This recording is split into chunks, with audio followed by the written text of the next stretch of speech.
Yo, What up, man? false start. Oh no. No, I mean we did have a false start, but now Oh yeah. now we're starting. Yes. Yes. This is the second time that we have begun the stream. Yep. In real life. Sorry, we did a dumb thing, and now it's working better. It's all good. I like your baseball bat glass. Oh, you're welcome. I like your Dodgers glass. Oh, sorry. Actually, you're mistaken. It's the San Francisco Giants. Best. Actually, we shouldn't start off with the stream being divisive over baseball. We're gonna lose viewers if I start talking about how good the Giants are this year. No, it's funny because like we both. It's really interesting because me and you are such like good friends and we connect on so many different things that we like, and we both love baseball, but we like never talk about baseball. That is like not one of the things that we really connect over. Which is that is very strange because I'm like I'm a baseball slut, you know. Well, yeah, you're a Giants fan. Yeah, exactly. Well, thanks to anybody who sat through the first 1 minute of the stream earlier. Yes, we're back. Now we're here. We're back. We're doing 2 Blondie songs tonight. Yeah. We're going to do, for next month, we're doing a Black Market release of Blondie. We're going to, so far, I've got Heart of Glass and Call Me kind of mocked up, and we're going to throw them over to Brandon and have him play on them so that it actually sounds good. Well, yeah, no comment on that. Yeah. But I will say that I want to make these sound good. Okay. So that's I appreciate I do agree with that. That is what I want. Yeah. So I'm not sure which one we kind of started talking about which one to start with. Yeah. I was telling I'm totally cool with either one. So, you're the brains of Black Market. Whichever one you're vibing on, so you can be the director in the director's chair. Okay. Yeah, we were talking before, like, before the stream started, like, Heart of Glass is their probably most well-known song, I would say. And that's the one so far that I've had the most trouble with. It sounds cool, but it needs more work. Call Me is rad, and it doesn't need quite as much work. So I almost feel like maybe we should start with Heart of Glass. All right, let's do it. Okay. Okay, so let me share my screen. I think you got that one up already anyway, right? Yeah, I do. Cool. This Heart O' Glass. Can you see that? Yep. Yeah, that looks great. All right, so we got this.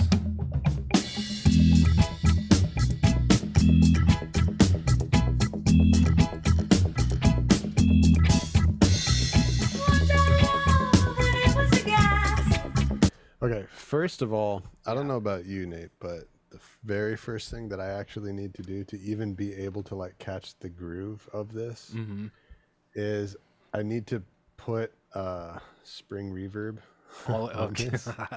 Yeah. I have to like get the vibe.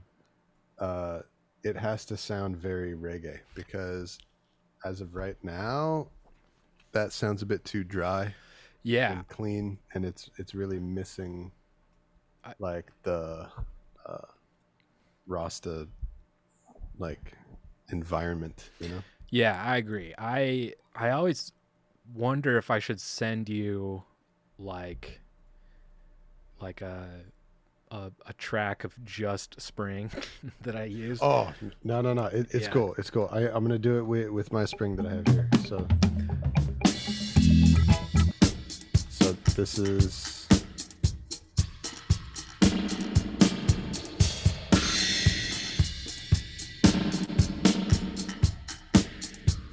Can you hear that? Oh yeah. Sounds great.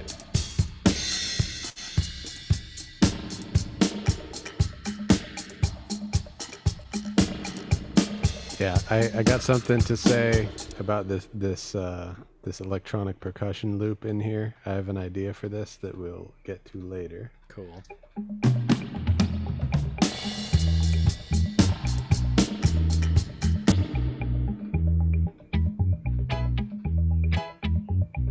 So I'm just sending all these tracks to the Spring Reverb.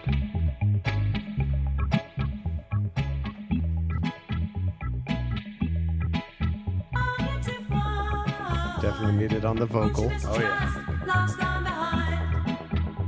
Okay, now. Okay, so this is what it sounded like before.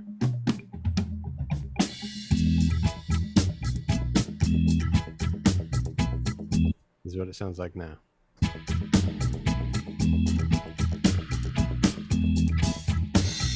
Much more reggae.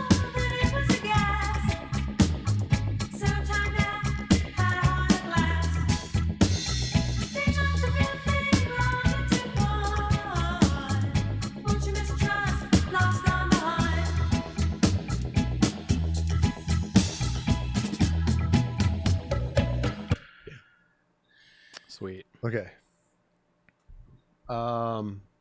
So almost always the very first part that I start with is bass. Yeah. And normally what you send me is like an idea for the bass or a temporary bass line. But I really love this. Oh, cool. I think the bass that you played on this is really, really good. Awesome.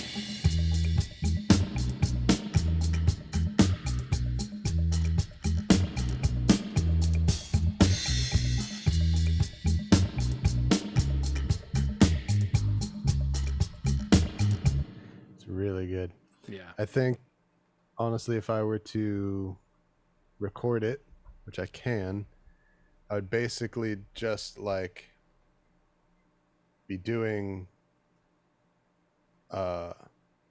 redoing that same line, Yeah. which I can do, because it has, just the sound of my gear, the sound of my bass. Yeah. The performance might be a little bit different. Yeah. As always, you are the bass czar of Black Market. So if you love it and you don't feel like fucking around with it, by all means, leave it alone. But if you think you can add something to it that would make it better, then go for it. Let's listen through so that I can hear what it does with like the later sections of the song, the chorus and the bridges and everything, the Nate bridges. Yes. Because there's like a whole middle instrumental section. Just listen to what the bass does for all that and see if I can hear any way to elevate. Okay.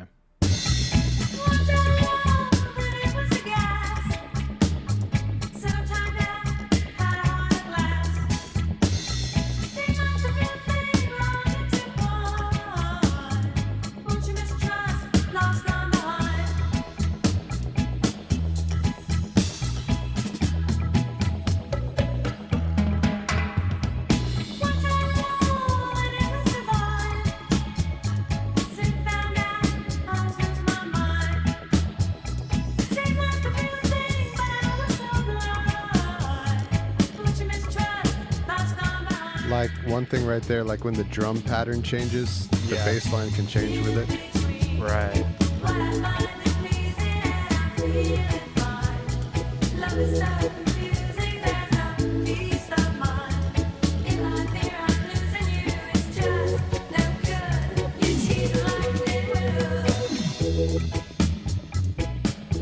feel that you're playing it with is perfect. It's like deep Cool. Rasta feel. It's awesome. That's sick.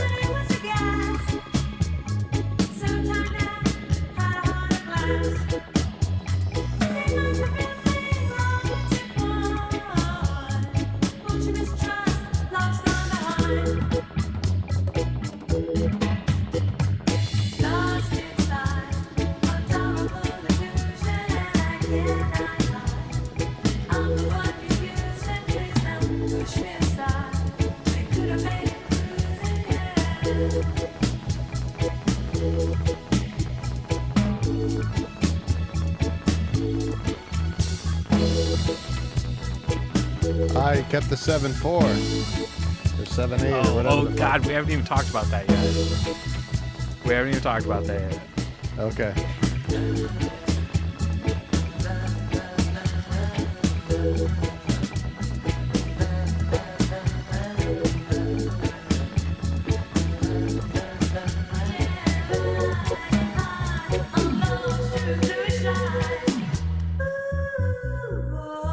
Oh shit. Sick, huh?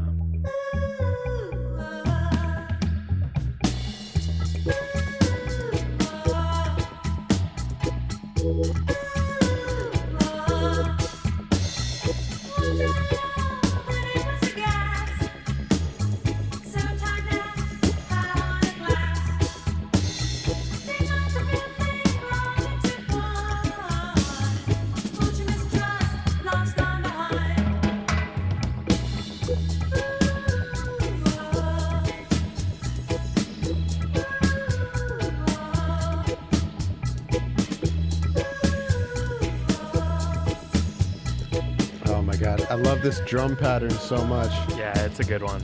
It's like that, like Gregory Isaacs' #1 Yeah. drum pattern. It's so rare, but this is like one of the rootsiest reggae patterns. It's so dope. Yeah.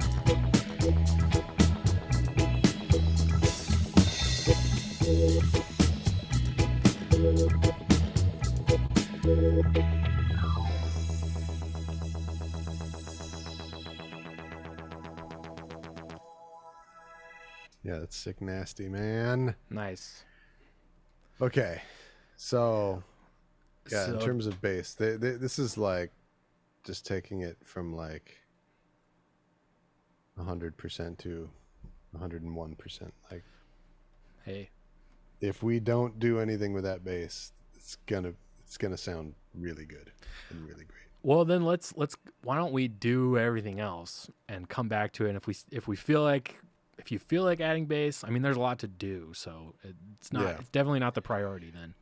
Okay. Yeah, because I can hear moments. I can hear something of Yeah. just taking it over the edge of dopeness.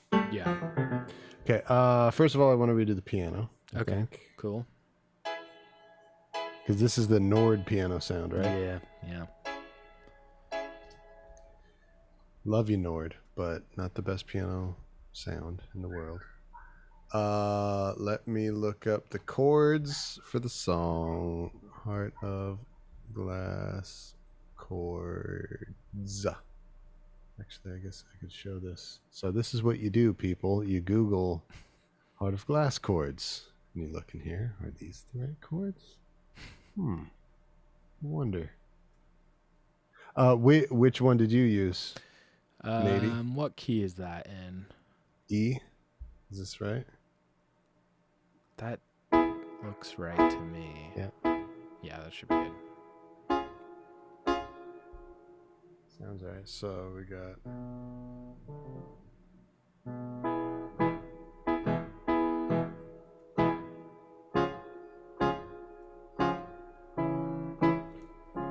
Little major minor action. Mm-hmm.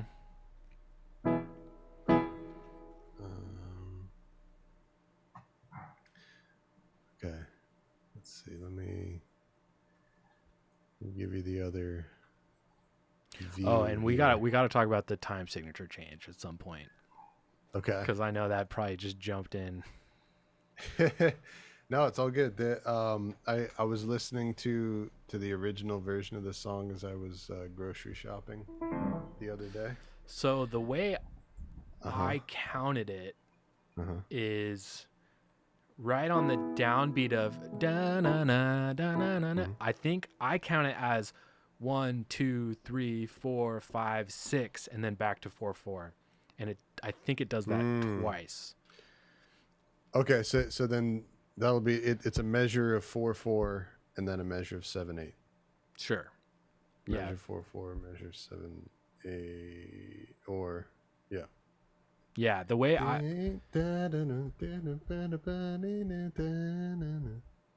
No. Oh yeah, because then when the vocals are in, it's 4/4. Right? yeah, exactly. Okay.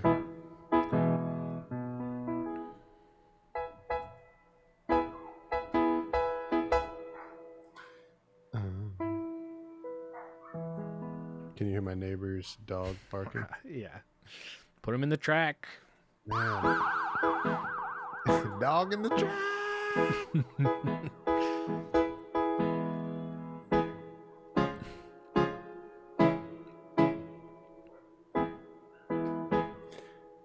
Yeah, this poor dog barks quite often. Okay, so Deal with it, dog.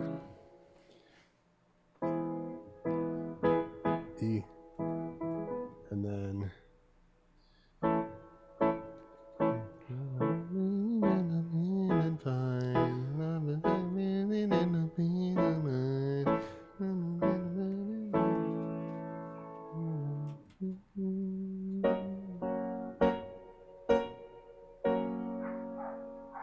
and then B. Gosh, this dog, this poor freaking dog.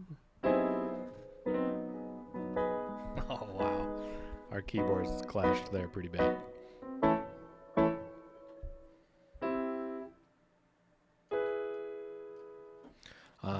The other Call Me, I just finished all the keyboard parts, so I'm remembering that one a lot easier.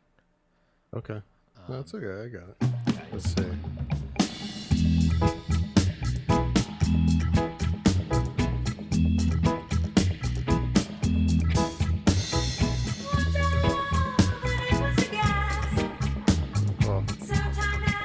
Whoa, what? Oh.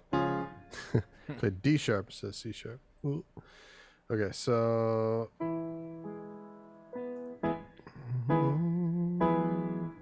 So. What I want to do. So.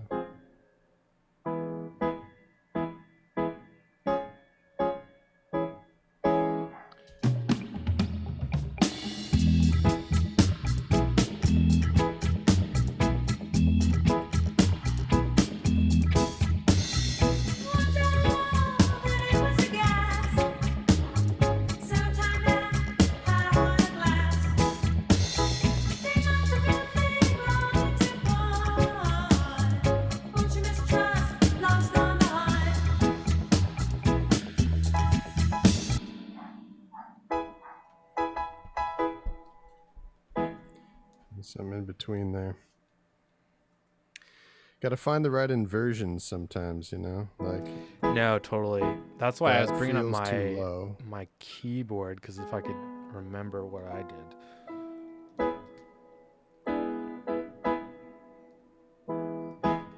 That feels too low.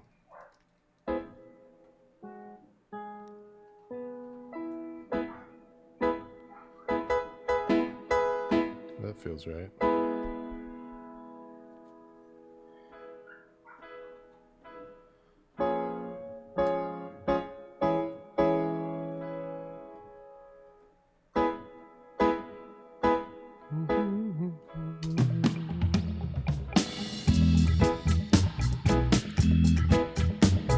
Yep, there it is. Yep.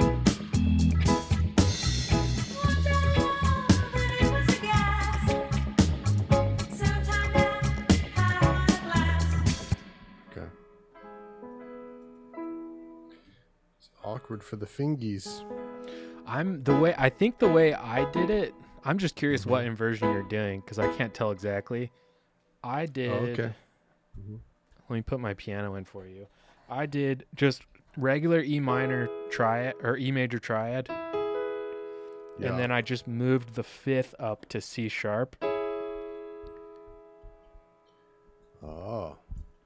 Let's see. Let me try to get this camera pointed at the keyboard. Yeah. Oh, it's all reverse.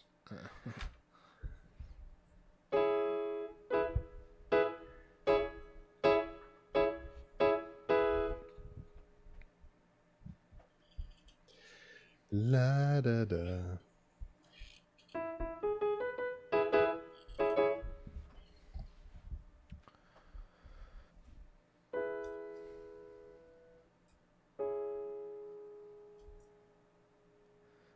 It's a lot of that, and then it goes to.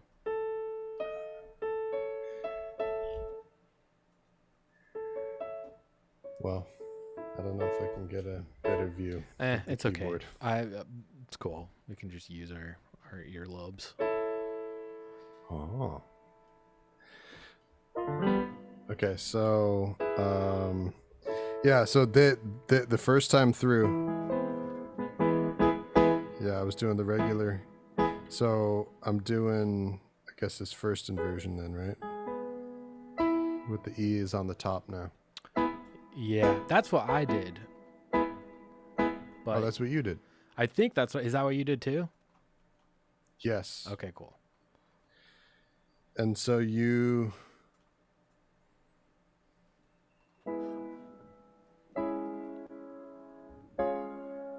Oh.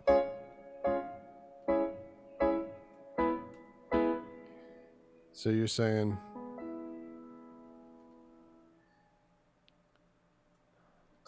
So the B just goes up to a C sharp, and then the E goes up to an F.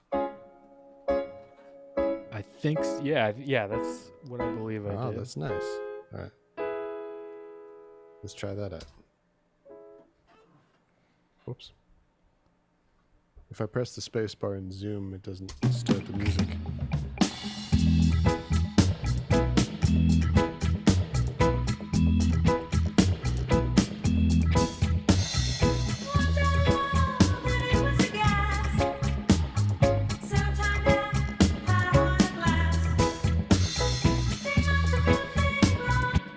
Yep, that's pretty tasty. Yours is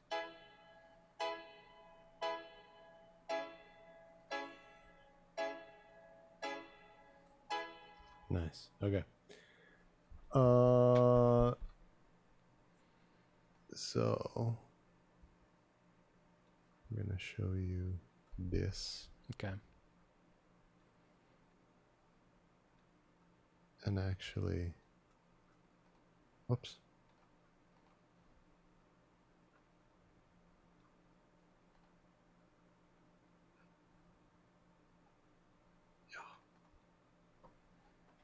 Yeah, man.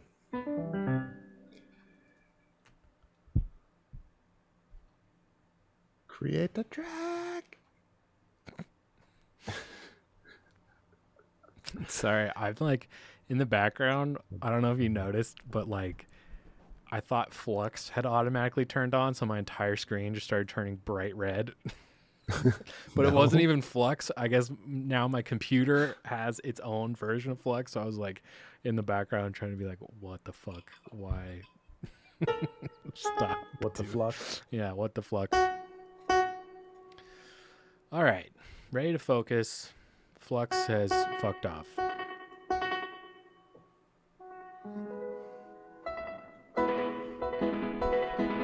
Wow. Oh, wow. Wow. So you got tape delay there. Oh, so it's Loki, huh? Wow. Oh, wow. Oh, so you're a Loki. So you're a Marvel, are you? Wow.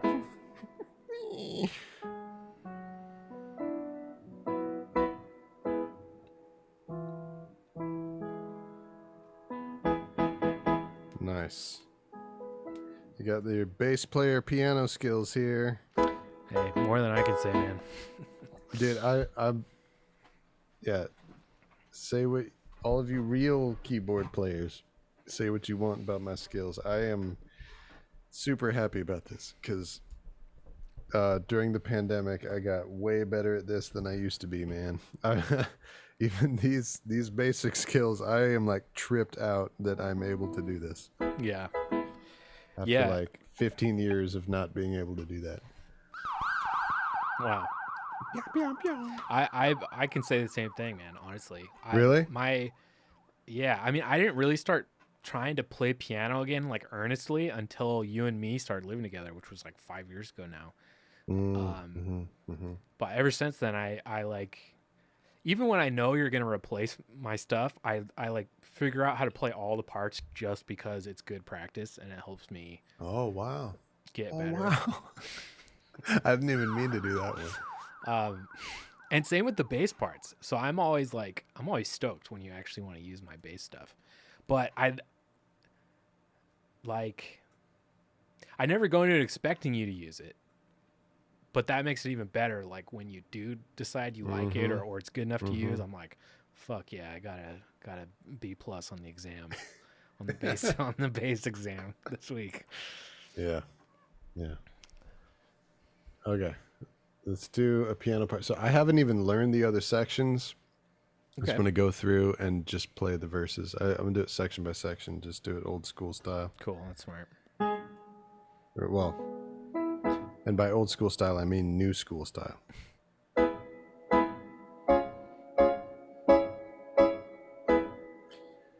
Okay.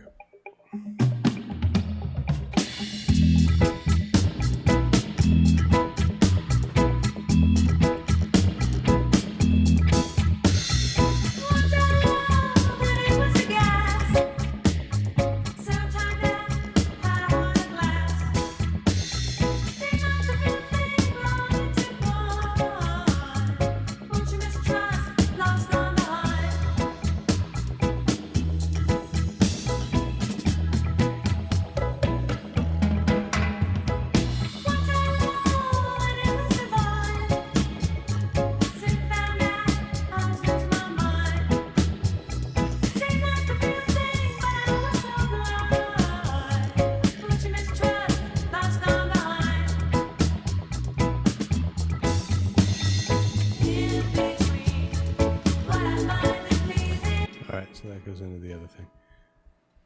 What do you think of the piano sound? I like it.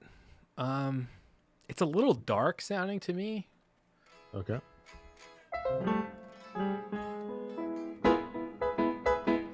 Let's see.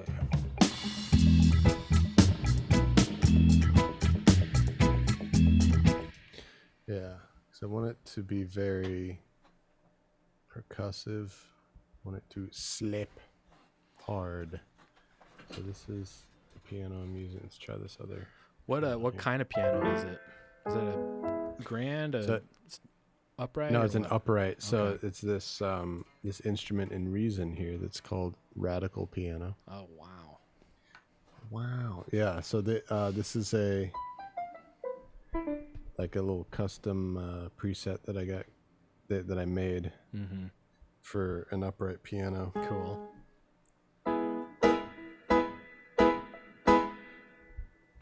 Let's see. Maybe we can try playing it harder. So I want it to be very percussive. Let's see.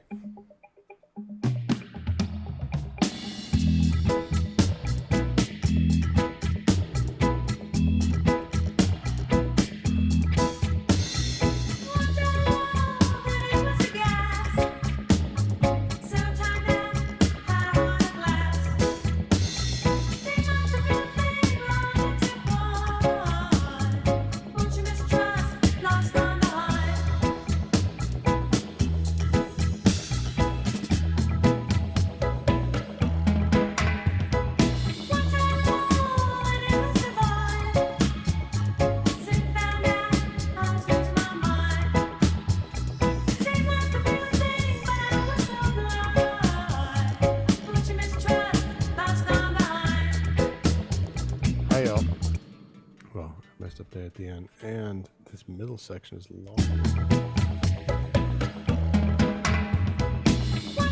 Yeah, I'm gonna put it there. Yeah, man. The last time through. Fucking disco. So let's see.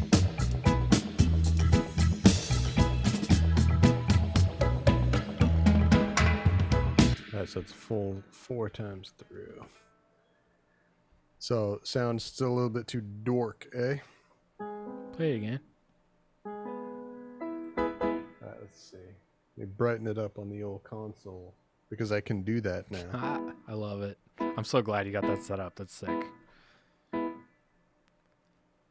I'm pretty sure like those are like the same EQs I have, and I love those EQs. I think they sound fantastic. Dude, the mic pre's and the EQs on these consoles are ridiculous. Yeah. And the main thing, so the 2 things that blow me away. One is just how smooth and buttery everything is, and the other is how fucking quiet it is. All the channels are unmuted, the faders are up. Yeah. And I have the speakers turned up all the way, and it sounds like nothing is on. I know. It's crazy. It's the same thing on mine, and if I ever hear a buzz, I know it's because of one of my aux sends or something. That's always what it's either my spring or like usually the phaser. The phaser makes a ton of noise. Just sits there phasing all day. It just phases and phases and phases and phases, that phaser. Those Mutrons. Oh, that was nice. That sounds good. That sounds a little more percussive and brighter. Yeah. Yeah, it smacks you in like behind the eyeballs better. Yeah, I agree. Let's try this. It's got some spring on it. I'm not recording the spring. That's fine. We're just monitoring it with the spring. Cool. Yeah, that's fine. All right.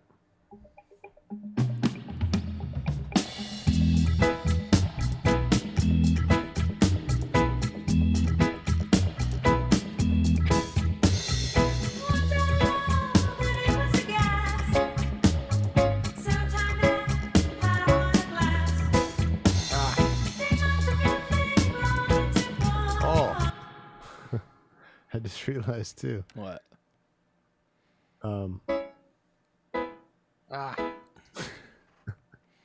What?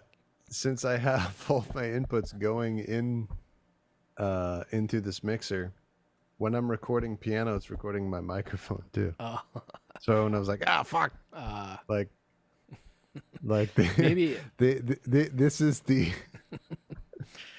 this is the piano track that I just recorded just now.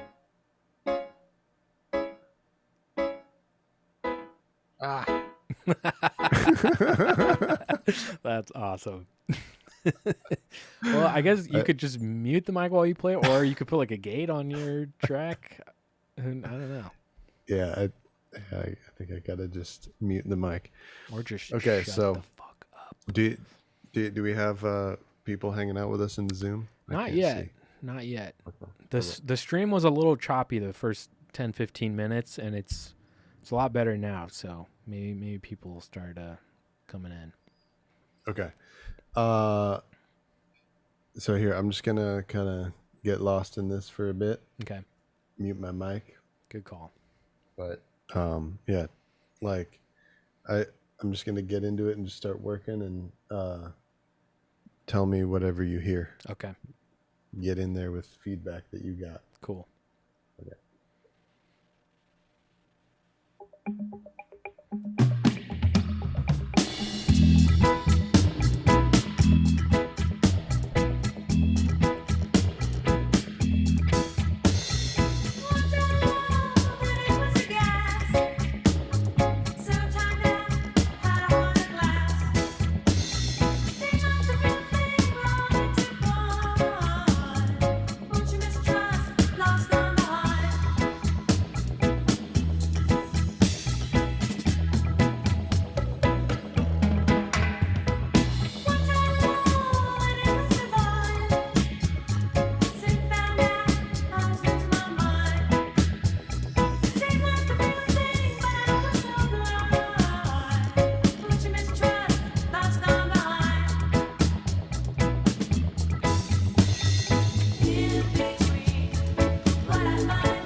Let's get in there. That's cool.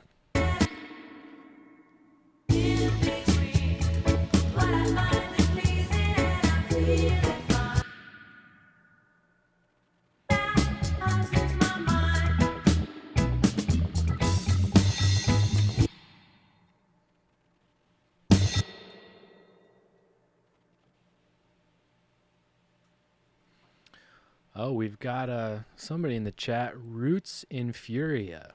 He says, "Good night, first of all.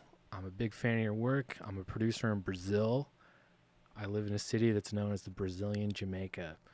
That sounds sick. I would love to hear music out of the Brazilian Jamaica. That's probably incredible music that you've got down there. Thanks for I want to visit. Yeah, thanks for hanging out and watching. And if you got any questions about what we're recording or what we're working on tonight, just hit us up in the chat. Yeah. Obrigado. That's Portuguese, right? Yeah, I think. Okay. I was getting nervous about that one because of how similar to Japanese arigato. Obrigado. Arigato. Yeah. I'm always like frightened that I just said the wrong one. Yeah. I just stopped trying. It's been so long. It's been so long since I lived in Spain. I'm like afraid to try Spanish again. Okay, here we go.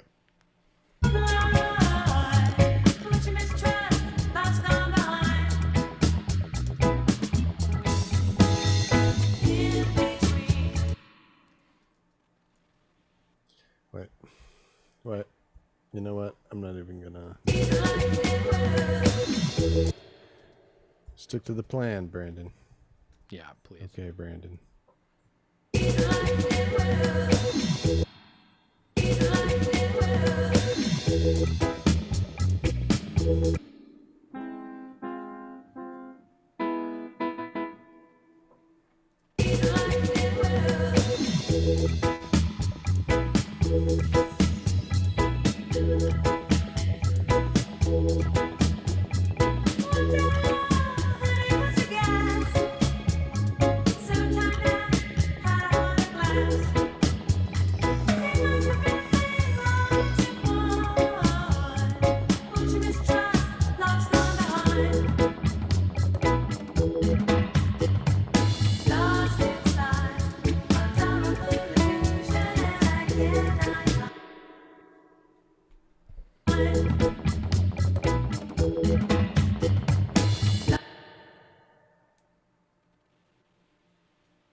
Nice.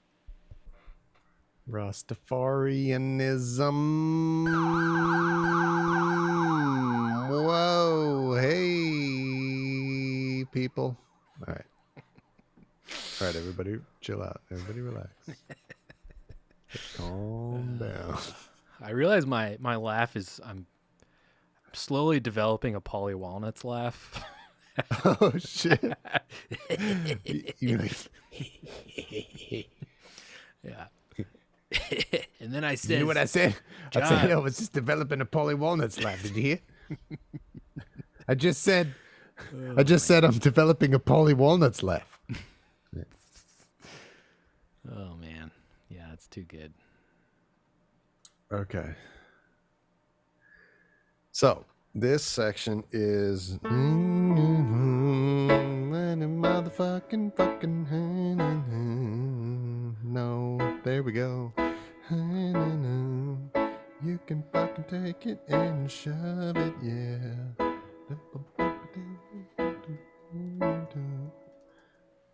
So.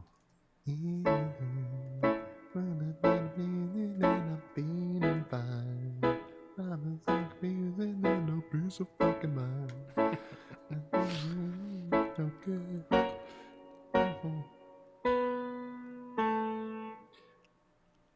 Oh man. Nope.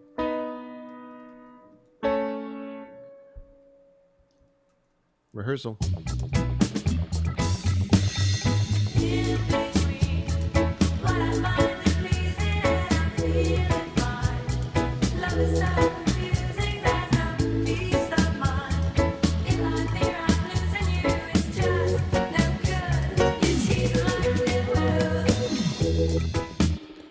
Something like that. I'm feeling like a little funky thing instead of just following the chords in that turnaround moment.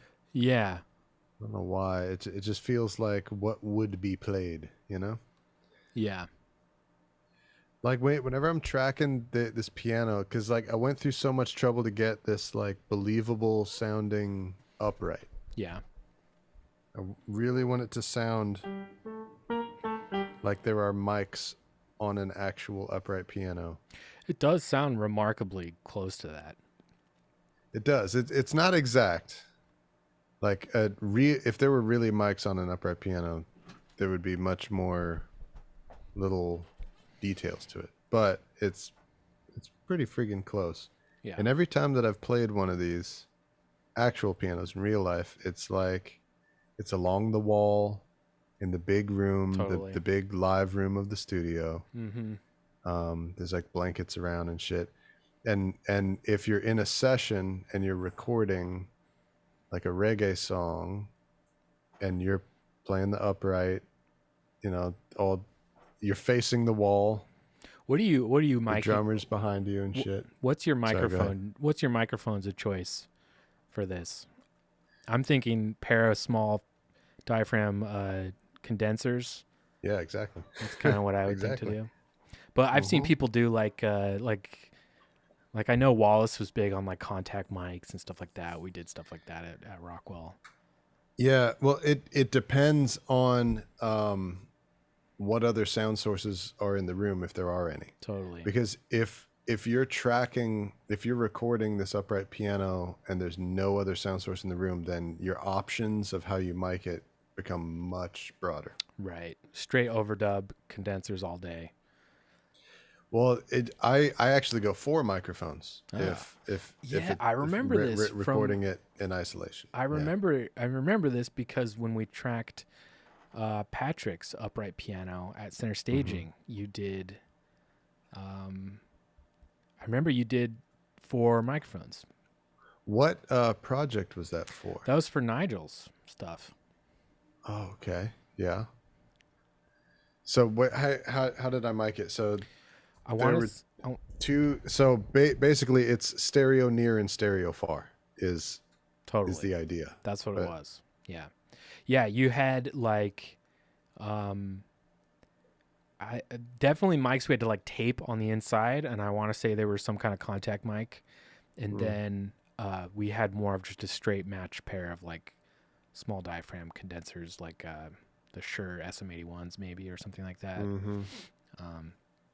But yeah, that stuff sounded great. I remember almost always using a blend of the two for a while. I think on some of the stuff I might have ditched one over the other. I can't remember now, but Oh yeah, you would be very familiar with that because you mixed all of that stuff, Yeah, right? yeah. I was up close and personal with your piano mics for a while. Yeah, wow. All right, you're probably more familiar with what I did than I am.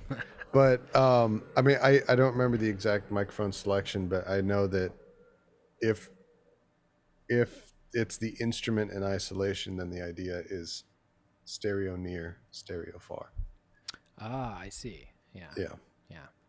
Well, and anyway, whatever the specific microphones are, you can get creative with it. anyway. Um, Side quest. yeah. Um, so for this,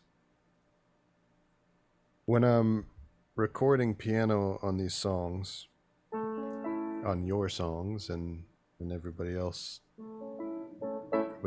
that I do these for, like John Roy songs and my own. Mm-hmm.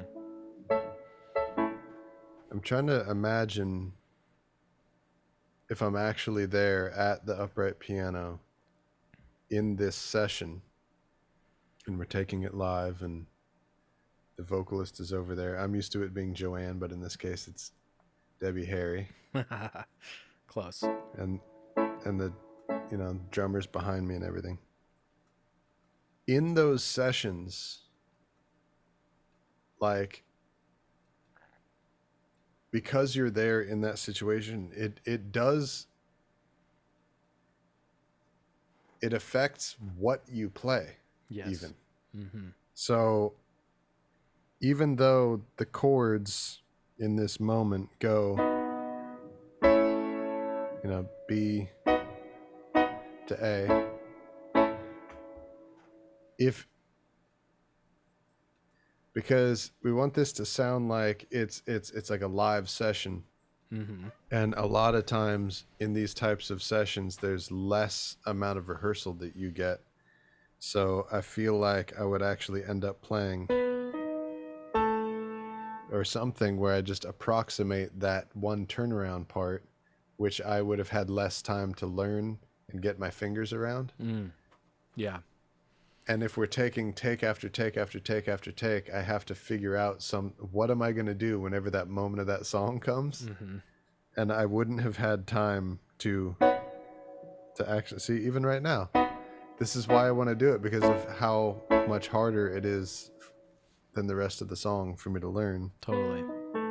So those types of things give it realism. Yeah. Even though we're in a studio environment where I can take as much time as I want. Totally. I wouldn't if this was real. Right. You see what I'm saying? Definitely.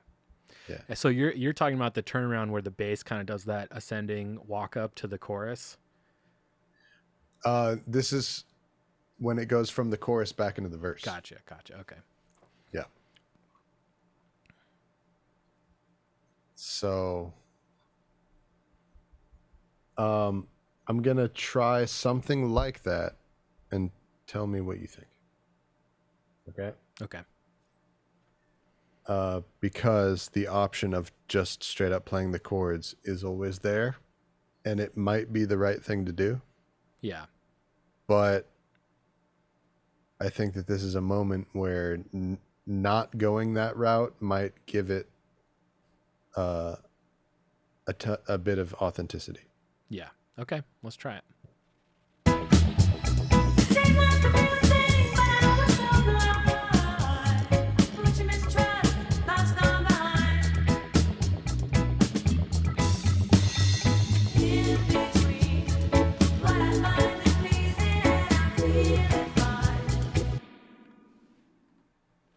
We've been talking so long, I have to remember how to play. Chords are pesky, man. I have to remember how to play this chord again.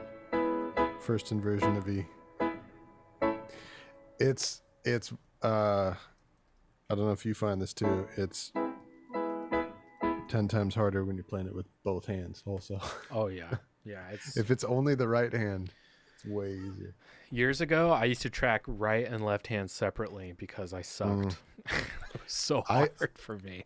I do that sometimes still, man. Yeah. Because like, in some of the songs, like in the Wise Owl version of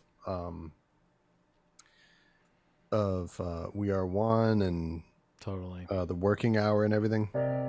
All the chords are like, Oh, those are crazy chords for reggae. yeah, But beautiful, like those though. types of things. So each hand has 4 notes instead of 3. That's a lot. So Reggae was not built yes. for the 4th note. Well, the But real guys we're can out do here proving that's not the case. it. Right, exactly. Well, and if we got Patrick doing this or Andre or like real keyboard players, they're like, oh yeah, no problem. Totally.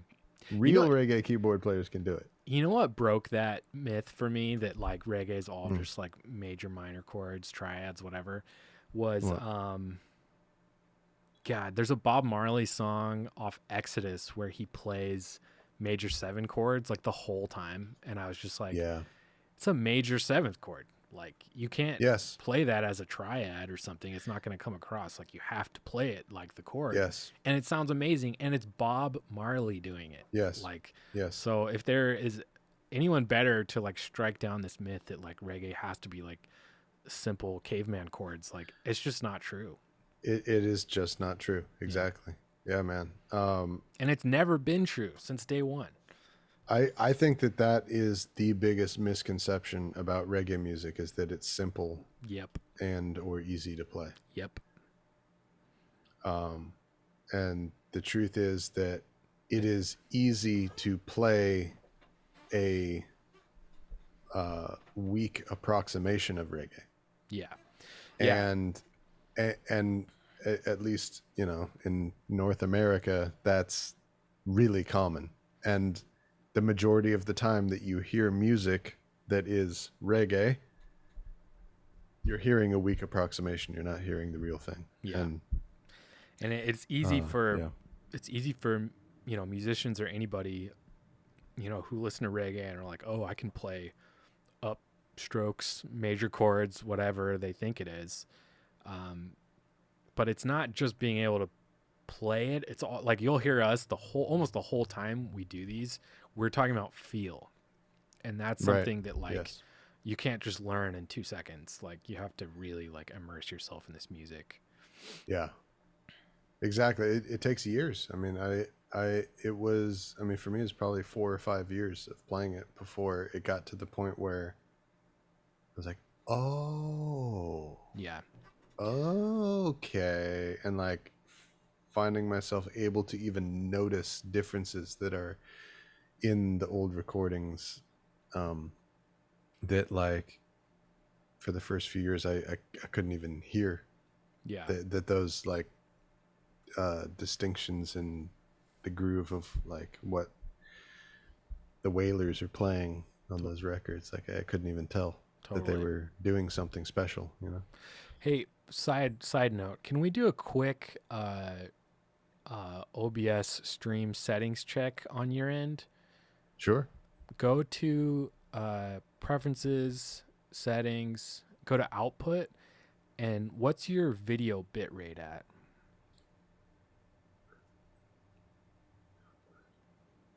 Video bit rate 1500. Okay, try lowering it because I had mine at 1500 at the beginning of the stream, and it made everything really choppy. And I just lowered mine to 4000. And someone in the chat just said it was really clear, but yours is a little not quite as crisp. Okay, well, so that'll be me. Oh, okay. So sorry, it's 1500 kbps. Yeah. Okay. Go to 4000. That's what I'm at. So your bit rate's a little too low. It looks a little like kind of digitally. Okay, so I'm compressed. putting it up. Yeah, bring it up a little bit. Okay. Well, all right, there we go. Let's just see if that helps at all, and we'll deal with it after the stream. If that thank you, person who's got the eye out. Yeah, seriously. Quality. Yeah, this is good. You. I was saying, we need you. Yeah, I know. You are very important to this process of making this actually enjoyable. I was saying in the chat, we're like working out so many kinks, if that is not already so obvious. But it's okay. Well, we're getting there. Hopefully that helps it, because my video is also coming through Zoom. also. Right. It could be a Zoom thing even then, but maybe we'll deal with it after the stream. But Okay, it but yeah, doesn't I changed it to 4,000 to what yours is. doesn't look like it really made too much of a difference. But let's keep working. All right, and I'm open to more suggestions, please. Yeah. Help us. People who know, we know a lot about audio stuff. We're learning about this video This thing. video thing, man. Wow. Try waiting until your 30s to like be like, wait, what about YouTube? Yeah. Oh man. Yeah. Hey, where were you? Do you remember the first time that you ever heard about YouTube? Oh man, I was probably in high school, maybe a cat video. That's all it was at first. That's all I thought it was for was cat videos. Yeah. I was in the dorm room. As a freshman in college. Wow. First time I heard somebody say it was Brennan Reed. He was like, YouTube is awesome. I'm like, what? What the fuck are you talking about? Yeah. Anyway, okay. Ready? Yep.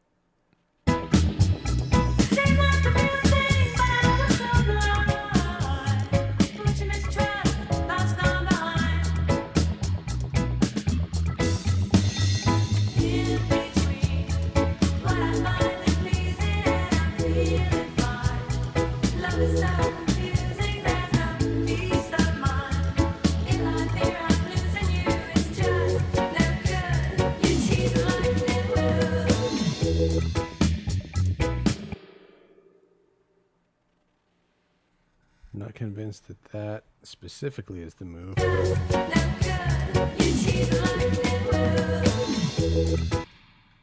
Maybe not that exactly, but something like that.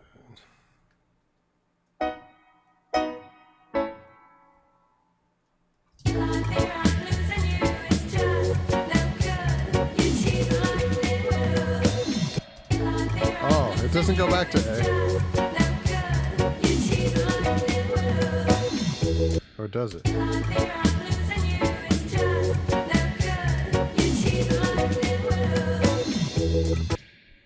No. What does the guitar do? What the fuck say?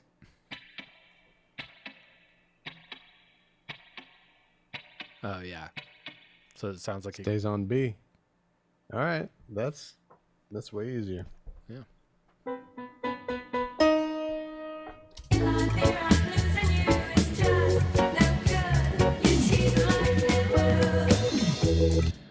All right, fuck it. I'll just skank it out then, man.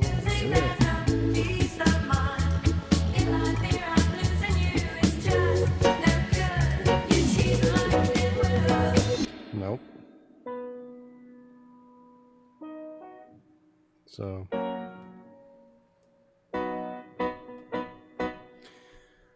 Okay. It's all about those inversions, girl. So. Yeah.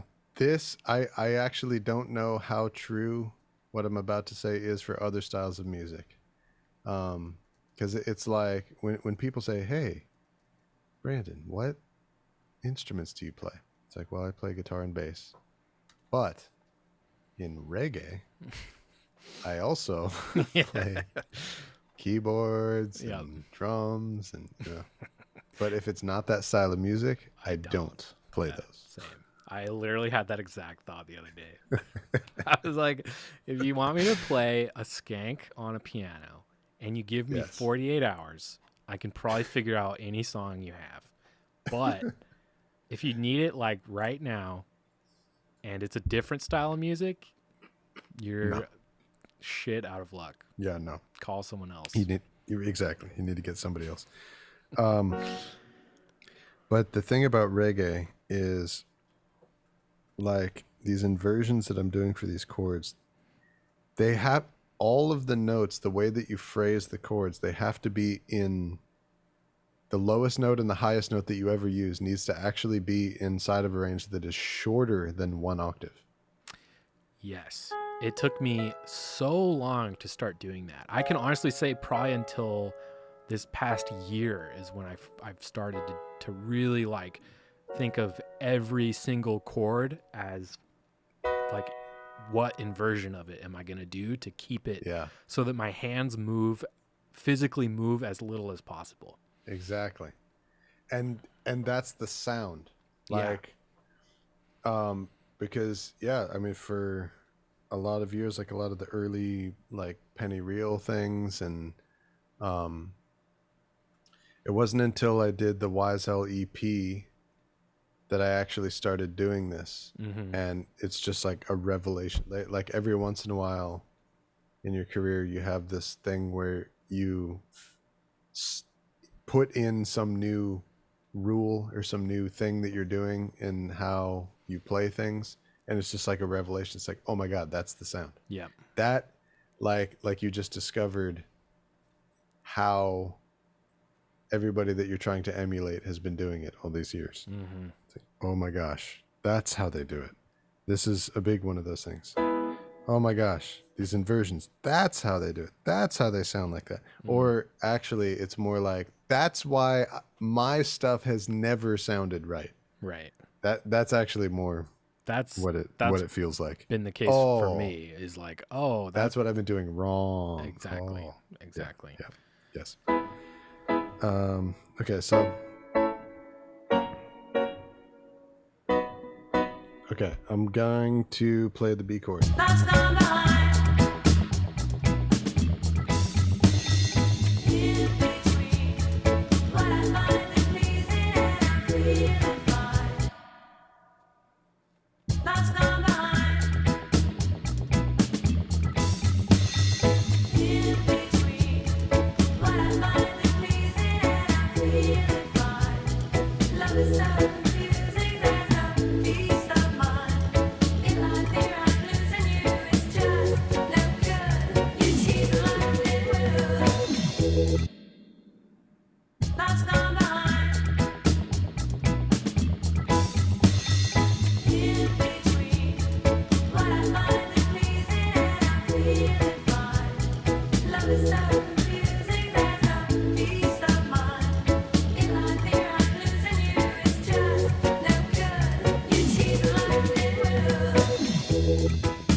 I think I've cracked it.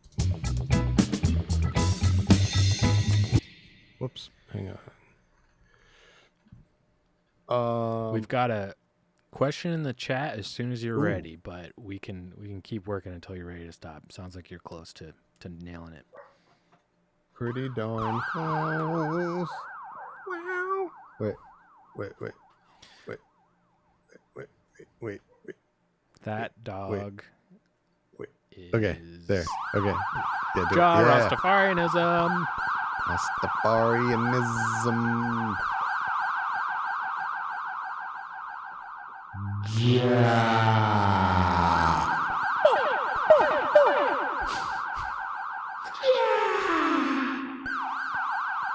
Okay. Wow. Okay. Question. Question from our friend from last week, Matt. Oh yeah, what up, Matt? He's asking for clarification when we were talking about chord inversions. Like, Yes. basically his question is, if I'm playing a C major inversion, what is, quote, the sound, which is how you put it. Oh, okay, good. So, let's see. Let me first make sure that you can see my. Can you see my hands? Oh on yeah, the... perfect. Okay, you can. Okay, cool. So what I mean is, so it really comes in play when you're playing more than one chord. So Yep. So you need to find, Matt, on whatever piano sound that you're playing, you'll just be able to kind of like feel it in your soul and feel it in your brain as you think back on all of the reggae songs that you've ever heard. You'll be able to tell when some of the notes that you're playing, that you're using to phrase that C minor. Did you say major or minor? He said C major, just as an example. Okay. When you're phrasing that C major chord, you'll be able to tell if some of the notes that you're playing, they just sound too low. Like that. Like if I'm... That's not too bad. But if it's like... It's getting towards mud, though. Like, that is obviously... Not reggae. again. Too low. So I'm going to move it up one inversion. It's still too low. Yes? Yep. Okay, move it up another inversion. Much better.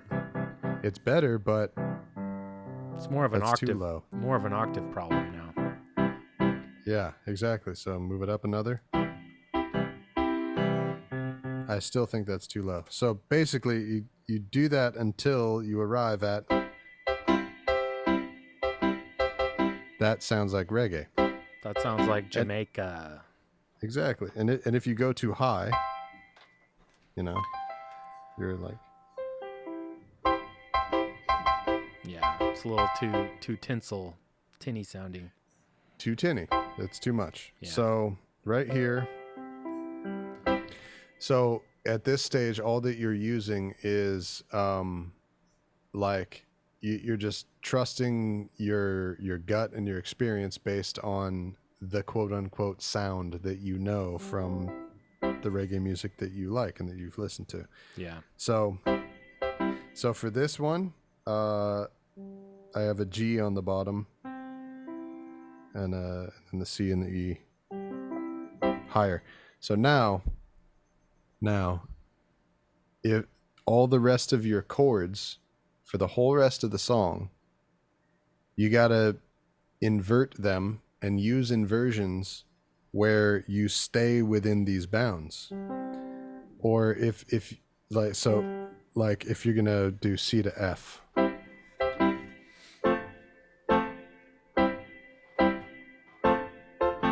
I feel like, so I'm doing the C with the G on the bottom, F, that's not an invert, you know, that's the regular F triad. I think that sounds too low. I do too. So start the F from the third instead of the one. Right. Like that. Already way better. Yeah. So now the A is on the bottom, and the highest note is F. So instead of your lower note going from G to F, it's your higher note that's going from E to F. So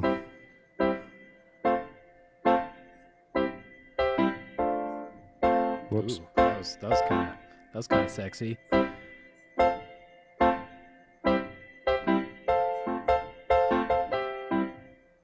And this is like really subtle what Brandon's doing, but it's like crucial because when you hear a song where they're just jumping from like root note triads all over, it does not sound good.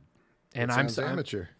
Yeah, and I'm saying that from experience because I used to do that when I was kind of figuring out how to play keyboards still. Me too. And it's kind of what you would just think to do because you're like, oh, I know how to play F, I know how to play G, you know, but really, and I would say even a lot of it is key dependent. Which inversion you use is going to depend on like what key you're in, because if you're in C major, sure, maybe a root, you know,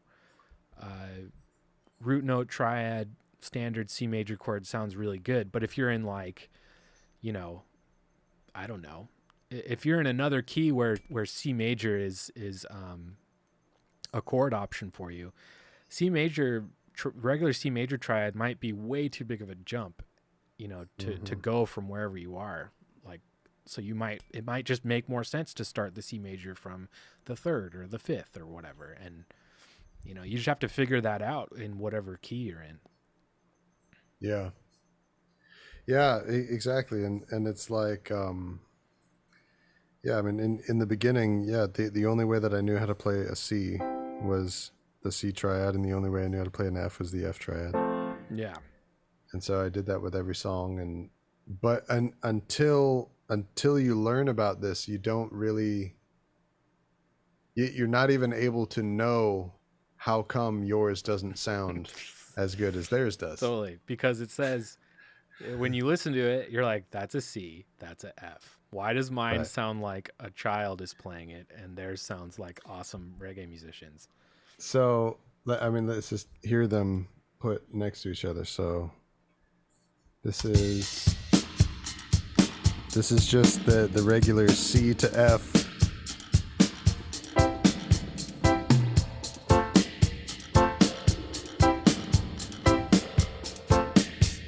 Triads.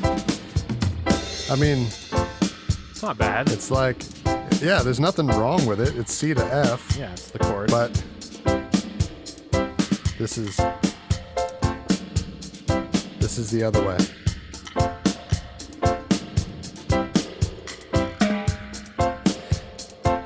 It just sounds more authentic. yeah.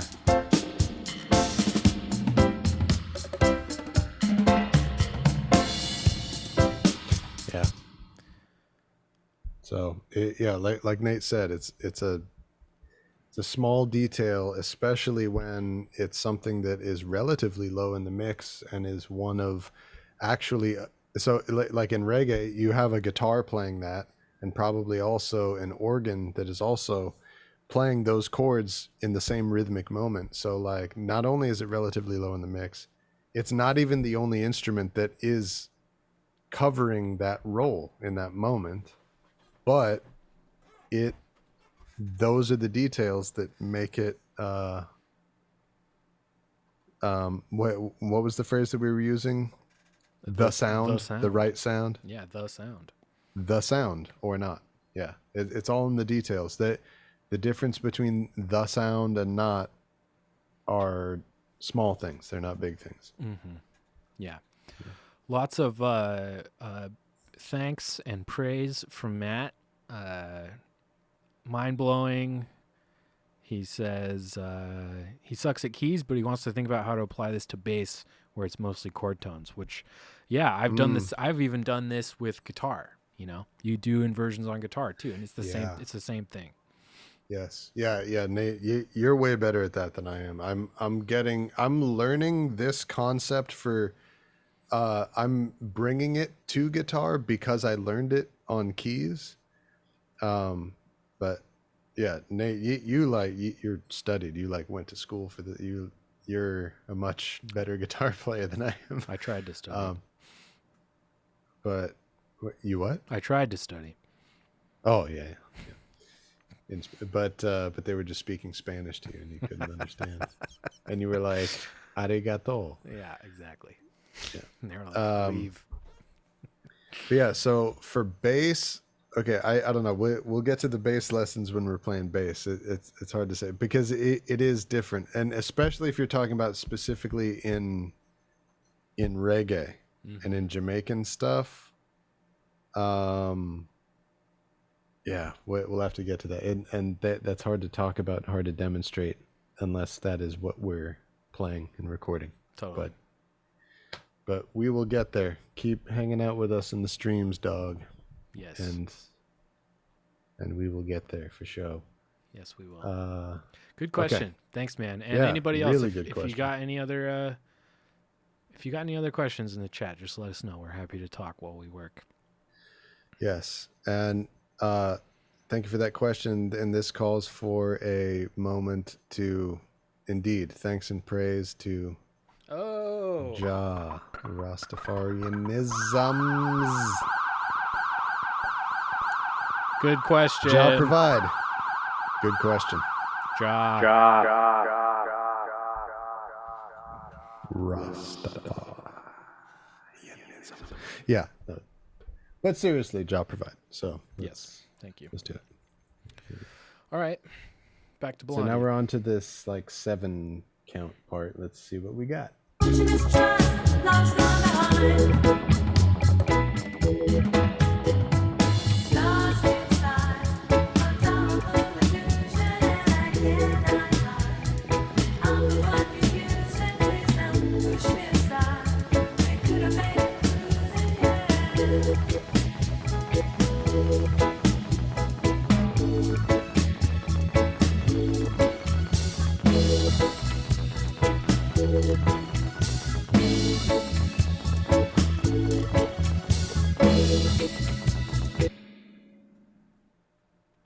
funky, man. Okay, I think I have an idea of what to do though. I think because the beat where it switches is a skank beat. Yeah, exactly. So I think it needs to be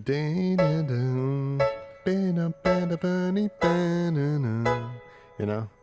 So I'm actually like from my rock and roll brain, it feels like it's the last beat of so like the chord of the measure before, but I'm gonna make it be the chord of the coming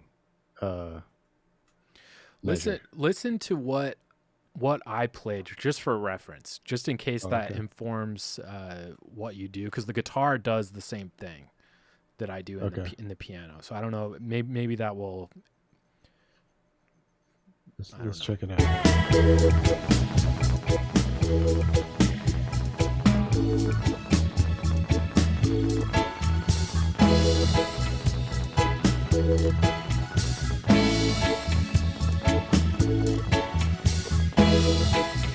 Yep.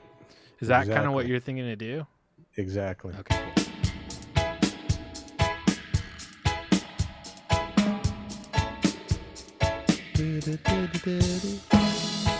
Exactly. Totally. Yep. Okay, cool. All right. Man. Also, if you guys aren't, hip to exactly what is going on here, there's a measure of, I counted it as 6. Brandon's counting it as, what are you counting it as again? Like 7/4? Yeah. I mean, I didn't actually count it out myself, but it's the other song I'm counting as 6. Sorry, not this one. Yeah, as a measure of 4 and then a measure of 7. Yes. Or 3. But wait, hang on. Let's see.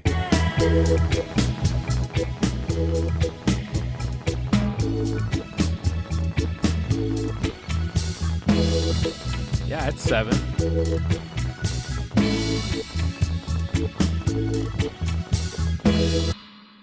So it's just I might have set it up as 3/4 in my click track, but yeah, it's essentially like a 7/4 thing.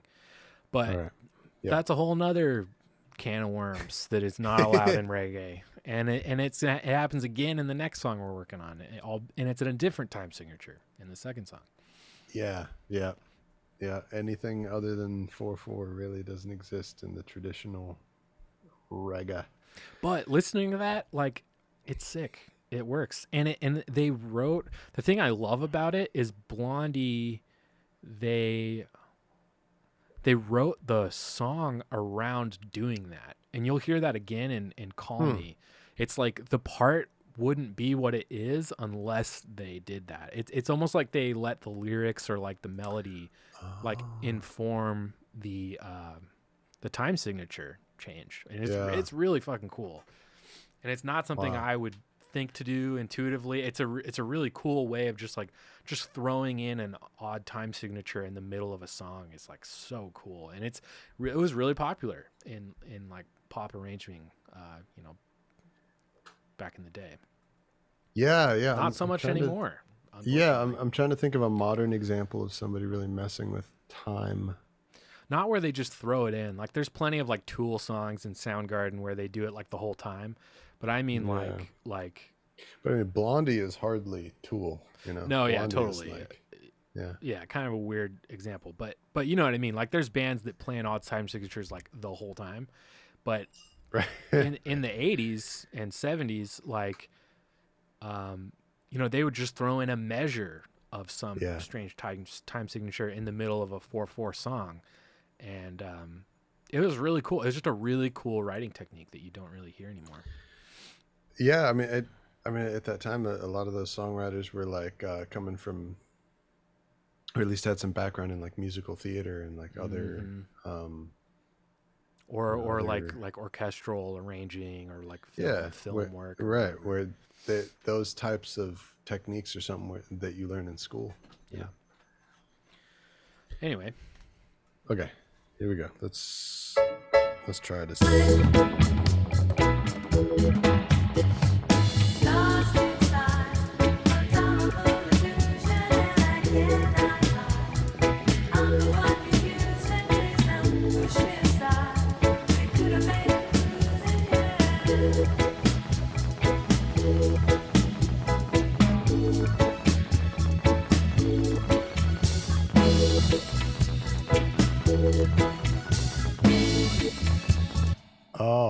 I see. So on your you have to do a double.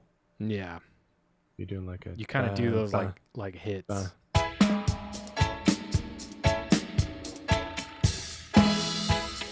Yeah, it has to be da da da.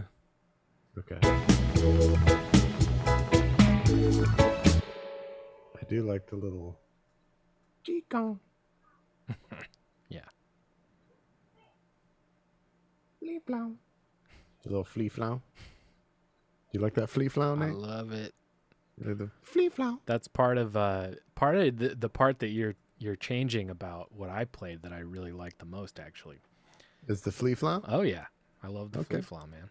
All right, good. I played it very safe. My piano playing is very conservative, especially lately, since I know we're usually not going to use it. Oh, that was not a solicitation for that. That was hey, I'm calling the cops on that reaction. That was not a solicitation for an awe. It's not Rastafarianism. It's not. I'm not gonna. Now I have to make another text thing that says not Jaw Rastafarianism. Yeah, you do. Oh my God. Oh man. Yeah. We like to have fun over here, We people. do. We like to enjoy ourselves. We like to play. We like to play. Okay, speaking of play. Oh shit! I think I had my mic on during that last one. Oh, that'll be funny.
Okay, yeah, I got it like that. What do you think? Because instead of doing, it's like making it a bit shorter, crisper, cleaner, I think. Yeah, I like that.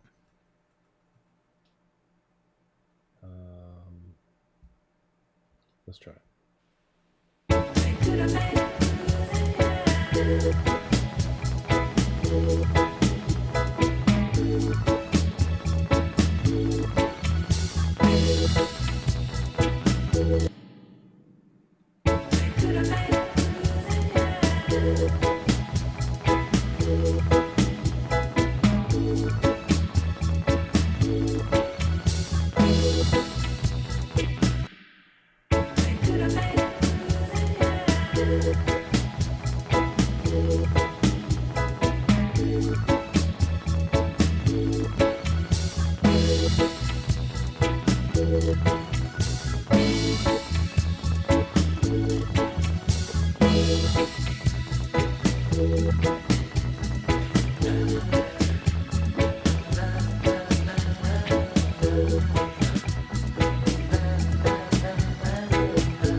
Actually, I want to try laying out for that entirely.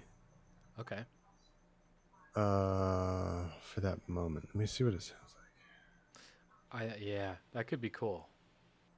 like. Yeah, just no piano in that moment. Yeah. So it's dun, dun, and the skank just takes over again.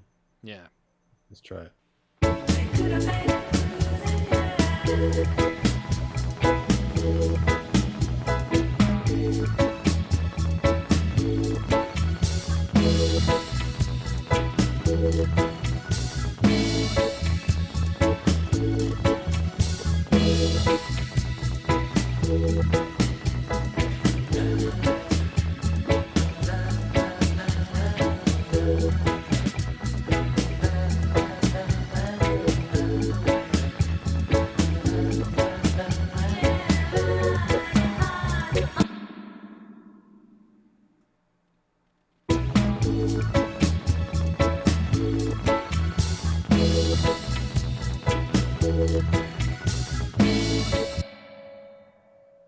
Nah, I think the gap is too big.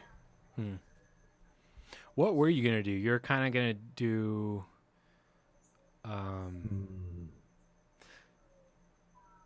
like you're gonna kind of do something weird, like if you're in the studio, like you were saying before. Oh, there you go. Good. That Let's seems see. like a good section to think of something like that. Maybe Yeah. not even doesn't even have to be a skank thing. Okay.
I think I like that the That's best. sick. Yeah, I was The, really, really grooving to that. the early skank. Yeah, Yeah, that's nice. Okay, let's try putting one of those down. yeah.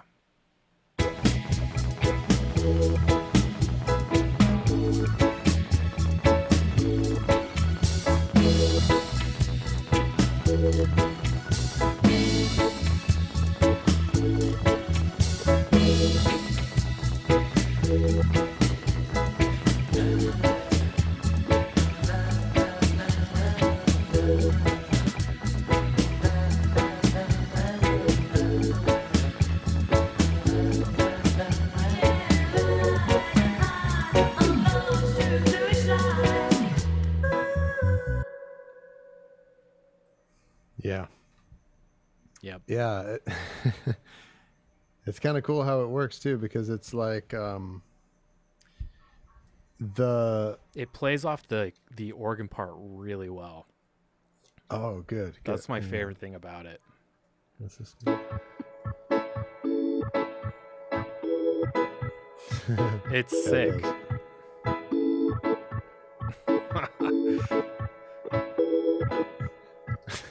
It's really cool.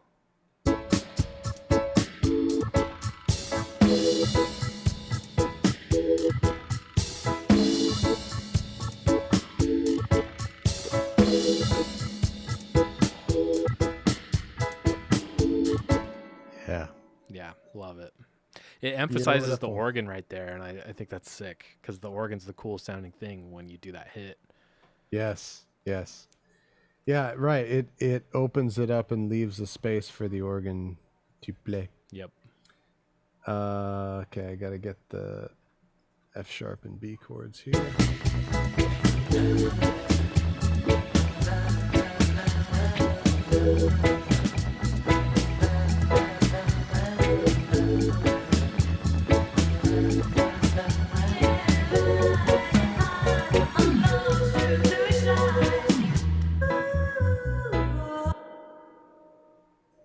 There it is. Yeah. Pretty. Tight. Super, super sick.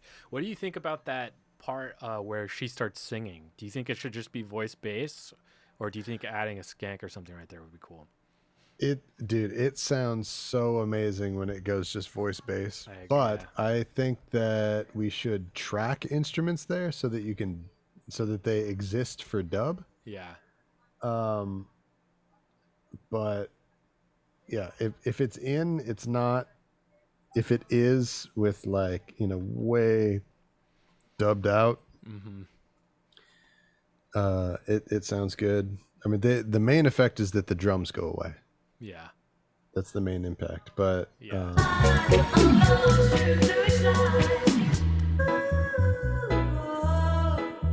like here, for example, just temporarily doing this, like if we like slam this into the spring reverb in that moment and bring it down.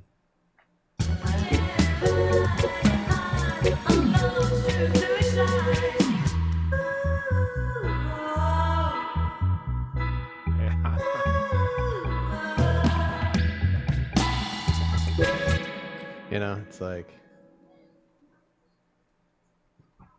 even if it just exists in there, it's cool. Yeah. But I do love what you put there and the moment of just Yeah, because bass alone. in the original, it's like these like big crazy drum fills, I think, right there, and I'm just like, I don't want to chop up a bunch of shit for that. Well, that's really cool how not you went gonna like work. literally the opposite direction. I think Dude, that's cool. I've found oftentimes with these, that's what you got to do, and why not? There's already a version of it that's way better that has Right. that. Yeah, I know. We're always picking songs where it's like the original is perfect. Yeah, it's hard. But all right. Well, I think this is the whole thing in piano. Should we just give it a listen through and make sure that this is improving the song? I think it I is. I always do that. Yeah. So I'm gonna do a playthrough of this song and just kind of blend it into the mix. Okay. While you're doing that, maybe check your Zoom Mm-hmm. output settings or something. Maybe see if we can figure out this blurry shit. Oh, it's blurry. Yeah, it's not a huge deal, but if we're just gonna sit back and listen, that's what I would be checking on if I had access to your computer right now. So, What about now? what did you change? Doesn't look too different to me. Oh, What? oh my gosh! I think I know exactly what it is, my friend. Something changed. What about that? That almost looks worse. I can't read the. Oh, geez. Now I can't read like the top bar of the like Reaper. Oh boy. Yeah. I'm like clicking through preferences here. Yeah. I mean, it is what it is. If we can't figure it out. Rats. Yeah. Sorry, folks. We'll try to get this in order for the next stream. Yeah. It's all good. The audio and videos, it sounds great. Everyone says it sounds really good. Oh, good. Yeah. Well, yeah. I That's would rather have good sound than, but I would most rather have both be really good. Mm-hmm. Can you see this?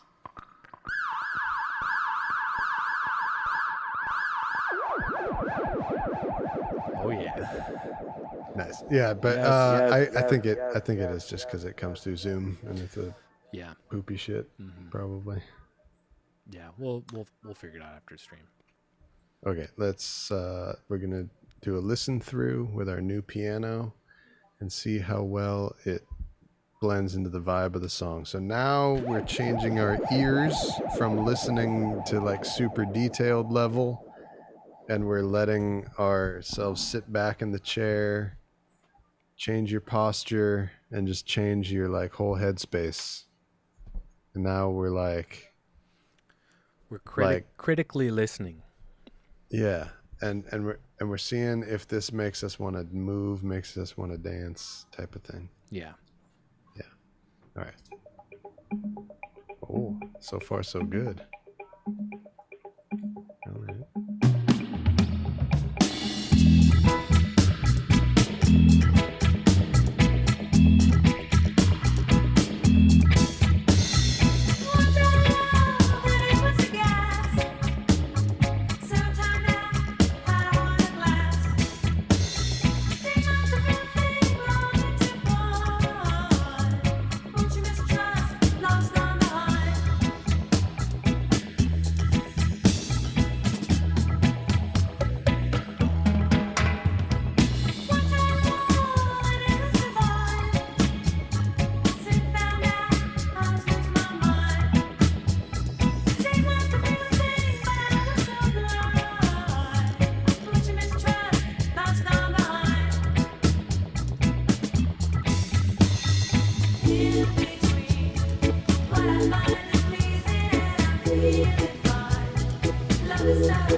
sick. Yeah, it's pretty darn tight. I think it's Sounds good to great. me. I think Yeah. the things you changed are the tone is the big one, and then there's other just little subtle playing things you're doing that are just killer. Cool. Good. It's all in the details, baby. Yeah. All right. And yeah, dude, I think the bass that you played in this is fucking perfect. It's hard. Perfect. It's hard now after we've listened to it so much with that bass. It'd be hard to change it now anyway because we've been grooving to this for a while. Exactly. Yeah, I think that like I said before, if I were to play another version, it would have to have the same pulse, the same, like it would be another version of the same bass line basically, but I don't think that there's any need to touch that. It's perfect. Then yeah, let's not then, because there's definitely other stuff on this song we could do. There's plenty of other parts. Yeah, like the original guitar part, which is a whole freaking can of worms. Yeah. So let's see. What, I don't even know what time it is in Nashville right now. It's like 11. It's a little past 11. All right. I might go take a quick pee-pee break. Yeah. To go pee-pee. I definitely need one of those too. Hey, I'm gonna throw up the intermission screen from the beginning, and maybe just play some tunes, and we'll be right back. Yeah. Okay. What should we play? Just play what we just did or something. Okay. We'll have another listen through of the beautiful, wonderful Heart of Glass. Yeah. From Black Market, fam. While we... Yeah, freshen up, get a drink, do what you got to do. Yeah. If you're with us on this stream, yeah, you take a break too. Yeah, let's take a break. Yeah, keep it fresh. This, by the way, is really what it's like in the recording studio most of the time. We would not be working this long without like smoking cigarettes and talking about politics and like freaking.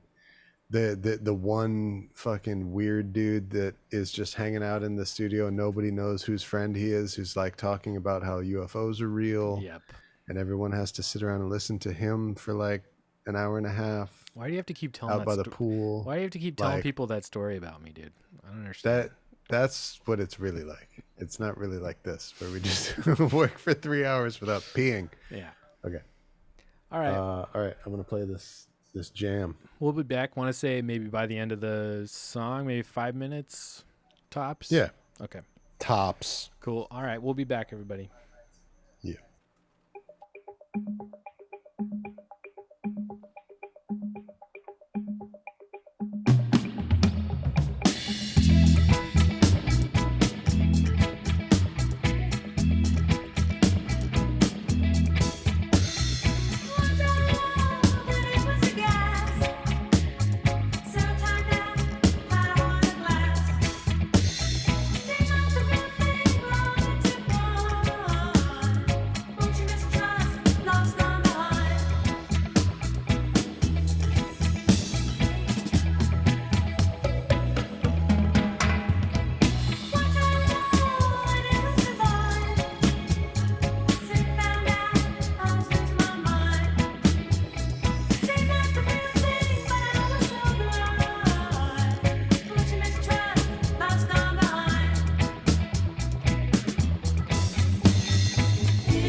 All right, we back. That was pretty perfect. I didn't even realize that I played that one that has the original guitar in it. It sounded cool. I mean, that's a little. Well, sorry. What? That's okay.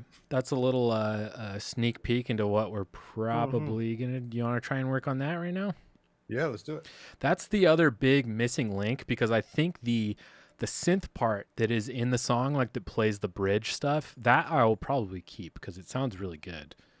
It does. And it's pretty, like, that's a pretty, like, signature synth sound to this song. Yeah, so like I told you before, I was listening to this original song as I was grocery shopping yesterday. And yeah, that synth part, those synth chords stood out to me, and I was like, oh boy, Yeah. I'm gonna have to copy that sound. Yeah. Which we absolutely can. Well, But I don't think there's nothing wrong with how that is. it's one of those things where it's a fine line between, like, people thinking it's cool that we remade something, or it's cool that we have the original parts in interspersed with what we reinterpreted. And I kind of think a little bit of both is really cool. If we have access to the original tracks, like, why not use them? I just think in particular this guitar part, it's really cool, and it's another huge part of this song, but it's very not reggae. It is very... Yes, I agree. It is very 1980s new wave punk and rock. It's... No one was thinking about reggae while playing this part, as they shouldn't have been, but...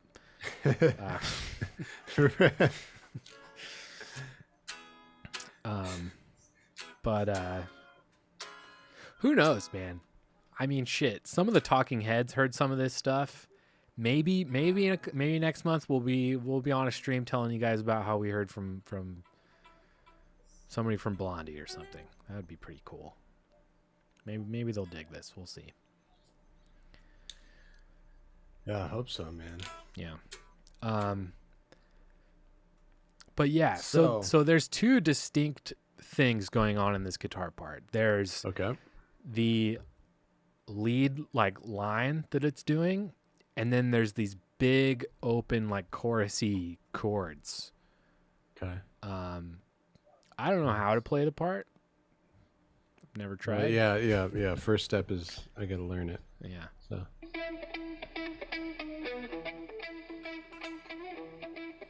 Okay, by the way, here, let me just do something real quick. Sure.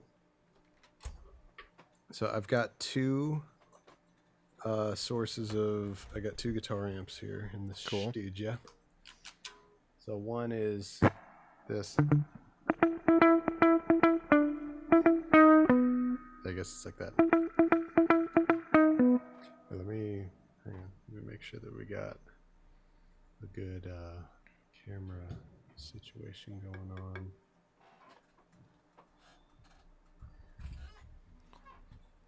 Gotta make sure that we're doing cool. Got some video content. Some frosty head on this glass. Frosty what? There we go. Some frosty froth up here. On this baseball bat. So this is like the That's cool. this is my 1971 Ampeg V4B. So this is the Guitars through bass amps are fucking sick. so this is a head that is so old. Before this was made, before there was a distinction between a bass head and a guitar head. That's even So cooler. yeah, so this is it's an amp. What year So is it? it 71. That's 70s So, Ampeg yeah. anything is so good. All that stuff is. That's exactly what I want. I want a 70s Ampeg little half stack or something. Here, let me point my little camera at it so you can see it. But it's so dark. Yeah, it's hard to see. Oh, it's way too dark. Anyway, it's back in there, and I have it like custom with red, gold, and green felt covering the fabric, and instead of like that silver and blue Ampeg thing. Wow, You know? that's awesome. That is Yeah. very unique. Yeah, custom job. I went down to Joanne Fabric and picked it out Nice. for myself. But so yeah, this is the type of like head that would be used in a reggae session for this, right? But I also have whoops, don't do that.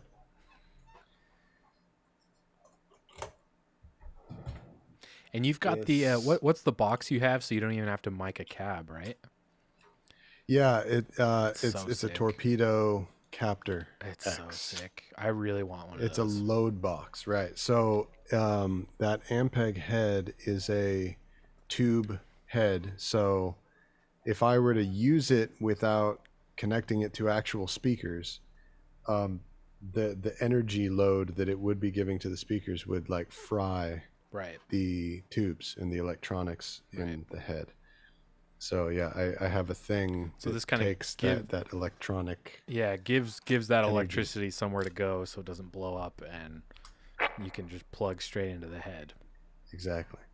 So Nate, this is the other amp that I have.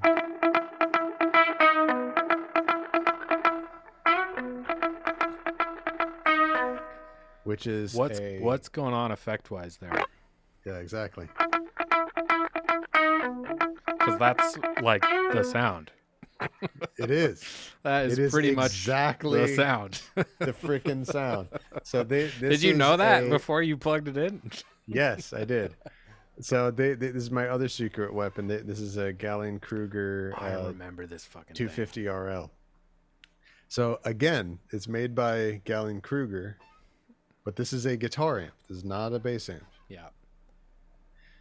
This came out in I think like 1990 Mm-hmm. or 89, something like that, and it is Alex Lifeson used it on a Rush record. I think it was like Wow. Roll the Bones or Presto, something like that.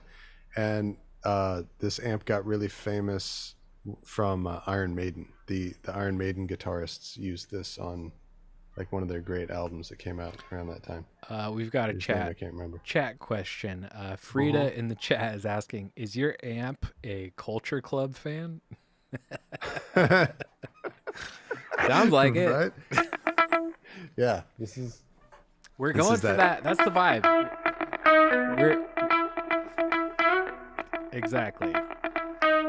We're trying to bring That's the sound. a little bit of that flavor into a reggae song. That's what we're trying to do. So the reason why I show you these two amps, Nate, is one direction that we could go is playing this same guitar part Super reggae. super reggae. Yep. But the two directions that we could go is that the guitar tone has a super reggae guitar tone, or that it has the same guitar tone, the same 80s guitar sound, but it's being played in a reggae way.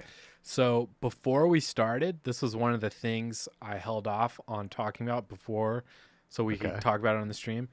All right, let's talk. Let's The lay it on me. the Lay it on latter me. I'm so glad you just suggested that, because that's exactly what I was going to suggest. Is the thing I was going to ask you to do was get the tone, play it like a reggae musician. Okay, good. That's Well, it's settled. that It's is the settled. move, I think, personally. Yarp. Okay, so we got the Yarp. that Yarp. Yarp. the Blondie sound, but we're gonna play it like it's like Chinna Smith is playing this Yes. instead of I Yes. don't know the name of the Blondie guitarist. Unfortunately. Chris Stein. I just looked at it. He's fucking awesome. He's amazing. He's whoever so whoever good. this gentleman is, Yeah. incredible. By the way, Blondie sold 40 million albums. They are like Oh, a yeah. gigantic band. Like Yeah. people forget. Like they're they're kind of remembered as just like, oh yeah, CBGBs, like Ramones, whatever. It's like, dude, Blondie is like a huge band. Maybe that's just me. I don't know. Maybe I'm an idiot. No, they're huge and they're ones that hit it big internationally too. You know. Yeah. Um, Chris Stein, and I think Hey, yeah. Nate, can we have Griselda and the cat say hello? Oh, real of quick, course. by the way? Why not? Okay, hang on. Let's see. Try to do this without feeding back. Okay, make a special appearance. What's Yeah. up? Where Is am I this looking? is this the new kitty? Around here, yeah. No. This is Stevie. She's Stevie's been living with us for what 8 months, something like that. Oh. Yeah. Yeah. The new kitty is still in living in the bathroom. We got to make sure that he doesn't have feline leukemia and other transmittable diseases No. first. Yeah. Yeah. That's good. You got to be safe. I mean, because you could end up getting the other cat sick. Yeah, exactly. Dude, it's crazy. It's like full on cat HIV. Like not even not even not even joking. this not even cat- nothing. this cat had it's some straight issue- up cat HIV, which they may have. This cat had issues too, right? Wasn't it at the vet too recently? Yes, she's on antibiotics right now because she's got like a big old nasal infection of some sort. She keeps sneezing up snot. Yikes. I hate doing that. Yeah, you spent like thousands of dollars when you took your dog to the vet, right? Dude. This is what it is to be pet parents. Seriously. Yeah. And mostly, honestly, because we did it on a weekend.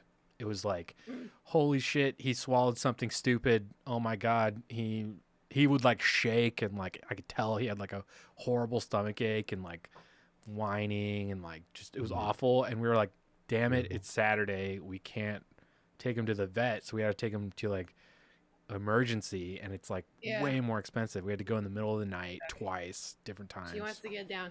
The Say animal bye-bye. really- All right. Bye-bye. Say bye-bye. Sometimes she'll actually. Meow. whine. Meow. No.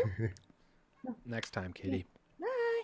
Bye. She's. Oh my god! I can't even handle how cute that cat is. I can't take it. So cute. I'll have Elton come say hi on the stream sometime. I'm looking forward to it. Yeah. Okay.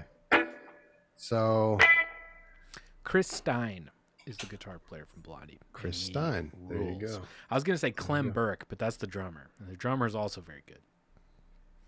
This whole band. Yeah. What were we talking? Oh yeah, we were talking about how huge Blondie. Blondie got and how many records they sold, because they're like on that like ABBA, Michael Jackson level where they hit the like the popularity outside of the English speaking world, like Yeah. the global popularity status, right? Yeah. In fact, that was our friend from Brazil earlier. That's kind of exactly what he said in another comment. He said, go. "This is a song that the public goes crazy to here in São Luís. It's the Heptone's Our Love Affair, quote unquote. I love hearing it with your unique style. So, I mean, it's a big song down there. It's basically what he's saying. Very cool. Yeah, dude. If you can get big outside of the States or the UK. Well, outside of your language. Yeah. Because there's like legendary musicians that we have never been exposed to because they never got going outside of the Spanish-speaking world or French-speaking world or German-speaking world or Portuguese or whatever. And, you know. And if you are a band from, you know, the UK or an English-speaking country and you make it big, as soon as if you make it big in like South America, like it's just it's insane. I was gonna say earlier when he was in the chat, I think South Americans and Brazilians in particular have amazing taste in music. Like they find the good shit. Like those are like Motorhead and the Ramones were two of the biggest bands ever in Brazil while they were touring, and those bands would come back to the United States and they'd like play for peanuts back home. You know, it was like shameful. Yeah. You know, the Ramones would like sell out stadiums in Brazil and then go back to New York and people would be like, you guys all look like Muppets, go away, you know. There's a reason why all of the major rock and roll live albums are from concerts in Rio de Janeiro, you know? It's like the crowds are just insane. Whatever in Rio is like, that's the main one. That's the show that they put the most amount of effort and budget into because that's the biggest show that they have on their entire global tour. Yeah, the one in Rio. And I think it's just like, however, you know, American and English records make it down there, those people like in those countries, they just eat that shit up and they listen to it. They become super fans, and then they're like starved for these bands. And when they do come, they just turn out. Like it is like amazing. Like they just turn out. It's like so awesome. Like they're so supportive.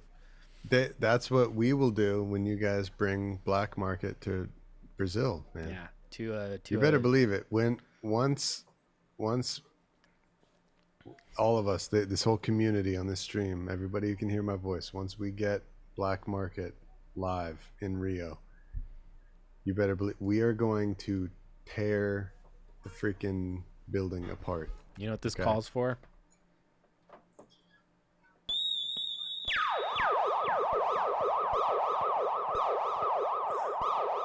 Jar. Rastafarianism. Yep. Yeah. I gotta agree with you. It is my ultimate dream for this project to do it live somehow with Brandon and some other, you know, amazing. Honestly, to get Horseman back together, just have that become the Wise Owl / Black Market band.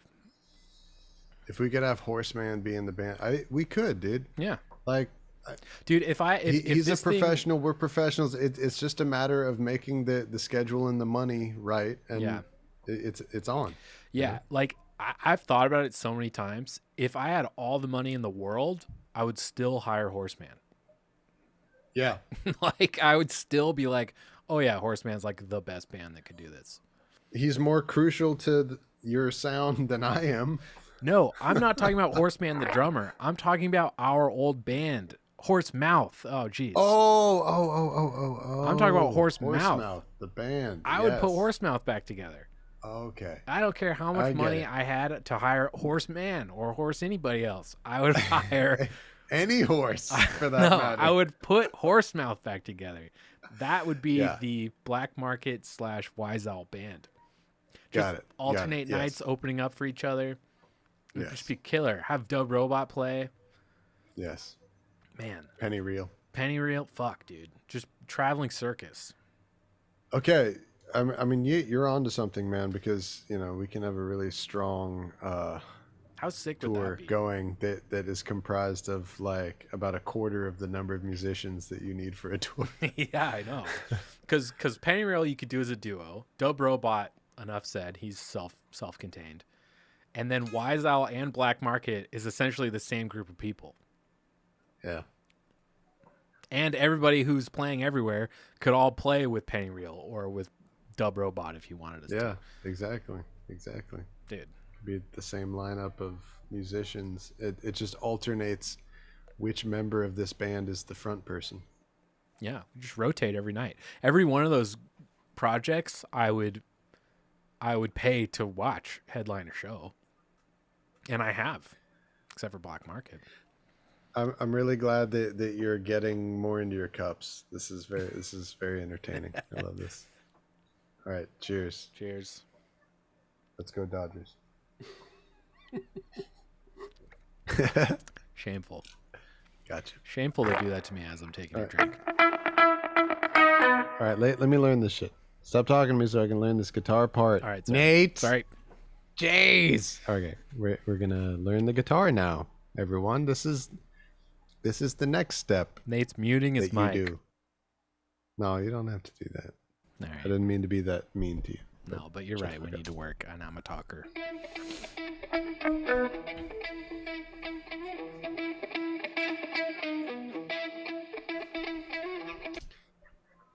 So he's got a low E. So no, that's a low B. Whoops. Boom. It is a low E. Yep.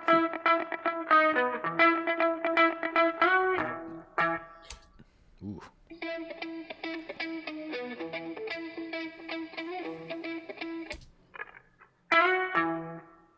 So.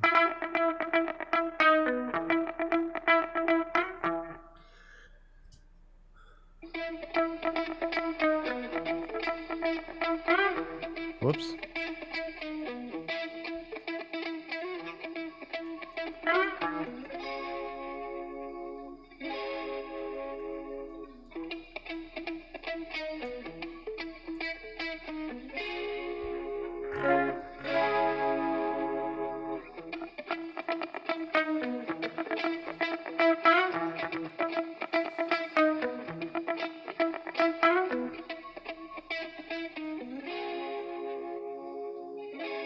Okay. And those just sound I like got he's it. laying out the full chords. Yeah. Okay, I think I got it, y'all. Yeah. I'm gonna call this. Wait, let me show you my screen. Excuse me. Wow. Welcome to hour 2 of the stream, everybody. Excuse me. Yeah. Just wait till I this start is- ripping ass and fucking Hey, everything man. else. You guys wanted to hang out with us. Yeah, seriously. This is Welcome to hanging your out. own fault. Welcome to hanging out with a couple producers late at night making music. So I don't know about you, Nate. Yeah. So you're I don't know. You like to keep a bit more old man hours than I do. Yes. Right about now, it's not even 10 p.m. where I am. Mhm. Like it's just now.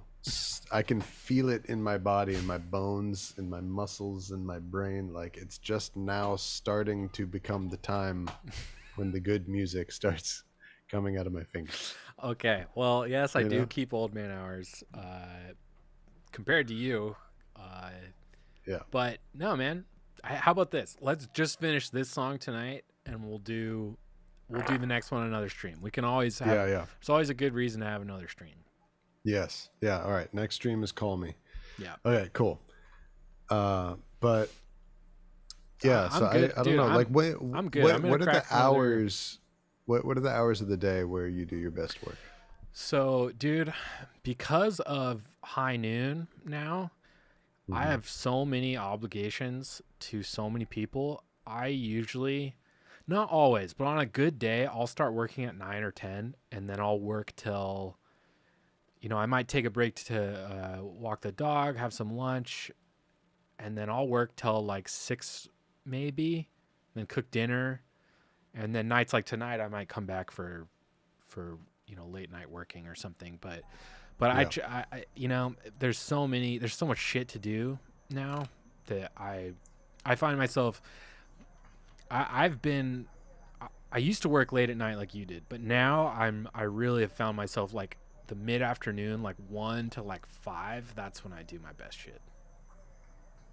Yeah, for me it's like 10:30 p.m. to like 4 a.m. Well, is when the best stuff happens.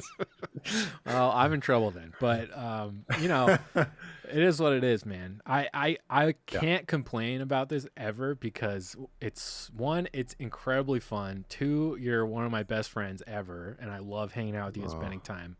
Yeah. And 3, you're doing me a huge solid. You're playing on my shit and you're making it sound fucking awesome. So yeah, let's hang out. Let's drink some more beer and make some music. Good. Yeah. Amen to that, man. I'm so glad that you're in for the party. By the way, I think we should have a set day once a week that we stream. Oh, okay. No matter what. Yeah. Whether we're working on your song, my song, your channel, my channel, whatever. One of us will be streaming. We'll be streaming together once a week. That makes so much sense. I can't believe that it never. We never thought of that. Yeah. It's such a logical thing to do. People could set their clocks to it, man. Just like, oh shit, it's fucking whatever night. It's time to hang out. Oh shit. And that's what they'll be saying when their alarm goes off. Oh shit, it's whatever night. It's whatever night. Fuck. Oh shit.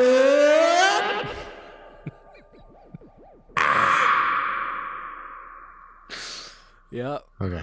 All right. Hey, we've got quite a few viewers. We're doing good. Oh, do we? Yeah. How many folks we got on the stream? Concurrently, we have 6 people watching right now. Oh, how about 6 peeps? Pretty good. That's 6 devices, though. I bet you there's like 300 people on those 6 devices. Okay, I'm not recording. I'm gonna do a little just play through just to feel out Practice. Because Do it. I have not played this part at all along with the reggae feel.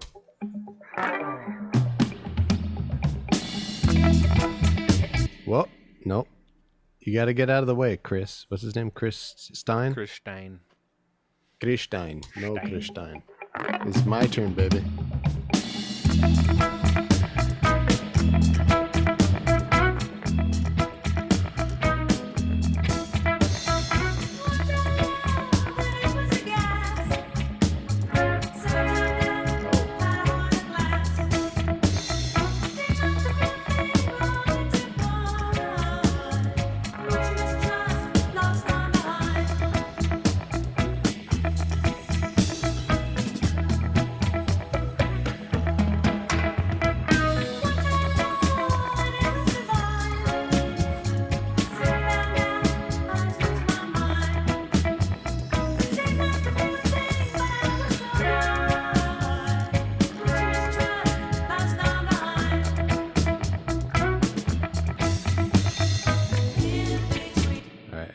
I don't know what he plays there.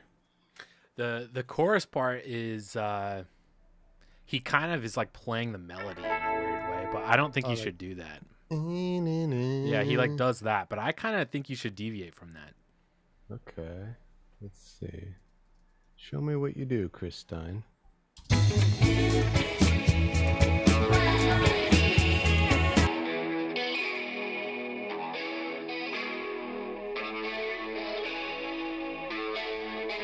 Oh, that is very mid-'80s. Yeah, exactly. That's why I'm saying it works for them, but for our purposes... Yeah, we're going to Jamaicanize that part. Yeah. For sure. Okay. I think I got it, Nate. I'm going to do a scratch playthrough. Do it. And we will see what happens. And for all those paying close attention, I am intentionally keeping the details of the correct guitar part blind from myself. For certain parts, I actually do want to learn every last detail of what he played in the original verbatim, but For this, as you could hear, we just want to capture the spirit of the part and do the it. spirit. Yeah, Exactly. And I'm intentionally keeping myself ignorant of certain details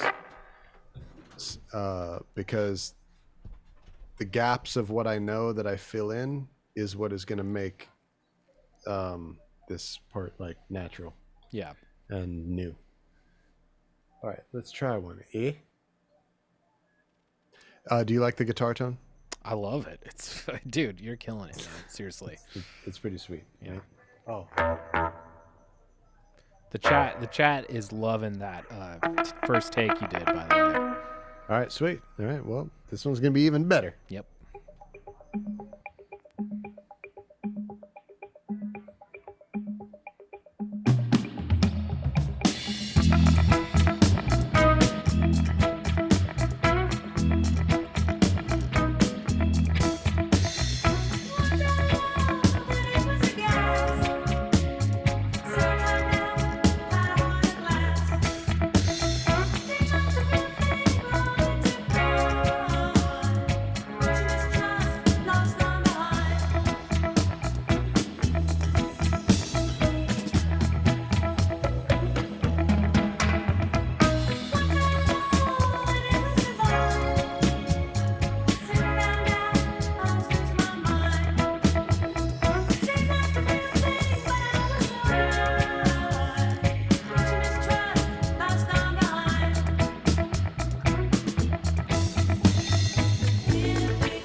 That was hype.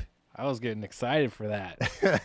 I know. That was fun. I was loving watching your reactions during that. It was good. Yeah. It was giving me good energy. We're now a guitar player reaction channel, by the way. Send us your guitar videos. I'll go, wow. Oh my god. Jeez. No, you. Just give him to Owen Wilson. Yeah. I think you killed it. The energy was pretty spectacular. I think if you do it another time, it might take a few times. I don't know, but just get it under your fingers a little better. Yes. But that was the only thing. Everything else about it, everything you're playing, going to the straight stick part in the chorus was so sick. And you didn't even like preview that. You just started doing it, and it was so good. I was waiting to see what you were gonna do. You were like, I know what I'm gonna do, and I was like, and what are you gonna do? And then you just did it. It was excellent. But thanks, man. yeah, Cool. No, your instincts are right on. I think it's just your first time ever playing it all the way through. So I would say do it at least 1 or 2 more times. But I mean, you're right there, man. That's it. All right, cool. Okay, let's do it again. All right, here we go.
Nice. So I would say the part's there. Yeah. I would say you have two choices, and either one I'd be totally happy with. Either work from that take you just did, because I thought overall it was really great, and just punch that one verse that was a little that you kind of flubbed those chords, Yes. or do it one more time, whichever you feel like doing. Okay. Yeah. Like I said, split the either way, difference. if you want to just punch, I think the part is there enough where we could be in punch time. Yeah. No, I agree with you. Both ways are valid right now, but Like I think if I were to punch in from that take, I would have to actually like go in and find where the parts that we don't want to keep are, and that's usually a sign that it's not close enough. Yeah. Like it's close enough to punch when I know exactly the bar, when to punch in and when to punch out without even having to look. Yeah. Yep. Like everything is perfect except for from this point to this point and this point to this point. I know it. Yeah. That's when it's ready. Well, then I think we should follow that instinct. And yeah, I don't think there's anything wrong with you, dude. Sometimes, man, like, especially, on like Call Me, once we get into that tune, man, I played those parts all day. Just one, because I enjoyed it, honestly, and two, I was just thinking like, the more I have this under my hands, it's just going to sound so much better. And the more it's just like intuitive and I'm not having to like follow something or like wait to be cued for something, the more I just like know what's coming up. It just sounds so much better. Yeah. Exactly, man. It's what am I saying? Oh, this part is even more so like that because it's easy. It fits under my fingers very well. It's easy for me to play correctly 100 times in a row. Totally. Like sometimes the part is so difficult to play that I need to get the finished product in a series of punches because of how rarely I know that I'm going to be able to play it correctly. I've been there. But yeah, we all have. Do that all. I mean, I do that all the time still, Yeah, me too, man. Yeah. And I probably always will. Yeah. But this is a part that I have no worries about. I could take it one more time. I could take it 10 more times, and I'm not going to lose the magic that we've already got because it's not that difficult to play. Yeah. Like sometimes it's so hard where I would feel nervous about keeping going from now because I don't know if I'll ever be able to play it that good again. Sure. Yeah. And this one isn't like that. Yeah. Luckily. So, yeah, I'm down to do it again. Do you think? I have a couple questions for you. Sure. So, do you think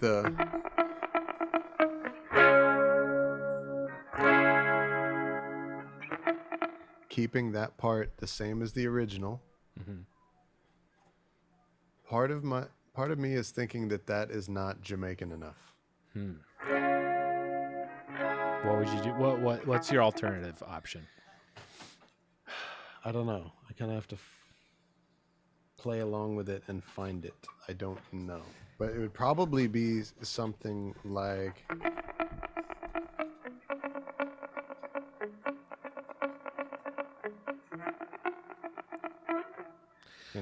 I'm not going to lie. I think it's less Jamaican, but it is Blondie. Yeah. And there's a fine line we have to balance, because ultimately, there's still Debbie Harry's still singing the song, Yeah, you're right. This needs to be a Jamaican version of Blondie. Yeah. And it's really interesting because you can tell just by playing this, I can tell that like this is a prime example of what was happening in a lot of late 70s, early 80s British music, like Police, Blondie, Mm. uh, Like even like this style of guitar and this tone and everything. yeah, Yeah. Oh, which big, is big that time. this is based on a Jamaican guitar part. This Yeah. is a person from England That likes reggae. playing, right, exactly, probably likes dub. playing coming up with a guitar part that is completely paying homage to Jamaican guitarists. Yeah. All the new I wave can totally artists. feel it just playing this. All the new wave artists. I mean, if you want to know why I keep going back to the Clash, the Talking Heads, now Yeah, Blondie, the Clash is another good dude. Both of those are other examples of what I'm talking about. Those Exactly. Yeah. all that whole scene, they had so much reverence for this music, and they're really responsible for being like the bullhorn, you know, for Jamaica, for the you know, the Western world, you know, that was kind of more unfamiliar with this stuff. Like, you know, and that's why, because that's why it's so easy to do this stuff, is because those guys, those bands have Jamaican music in their bones now, because they like that stuff. Even when they're playing punk, even when they're playing new wave, even when they're playing disco, like even when they're doing whatever they're doing, it's there. You know, we can hear it. We're reggae musicians by trade, and we can definitely hear it. You know. Yeah, and I can hear this one in particular. I can hear it even more from playing it. Yeah, it's very apparent. Like, yeah, because you're not even playing it that different from how he's doing it, especially the line part, and it's just already Jamaican. You know, like just having you try to play it, it just comes out Jamaican. This could just as easily be a line in like a Sly and Robbie song. Definitely. That was written by and played by a guitarist from Jamaica. Yeah. You know what? It also reminds me of Sly and Robbie played on a Bob Dylan album called Infidels in the early 80s. Yeah. Same kind of thing. Like that kind of big, washy, chorusy 80s tone, but they're doing these super staccato, sticky reggae lines. Mm-hmm. Yeah, it's a cool same contrast. Type of thing as the Sinead O'Connor thing, and there was a lot of Police. This you was the era Police when the Jamaican music industry was most like, you know, touching the outside the international scene. Yeah, you know? Yeah, and I'm so glad that I have this guitar amp to be able to. It's like perfect. This is one of those things, dude. An amp like this that has this sound, you know, you can hear that in stereo, right? The stereo chorus, stereo thing on the left and right ear, everything. Like, this is just as much how, like the spring reverb and the real tape delay it's irreplaceable.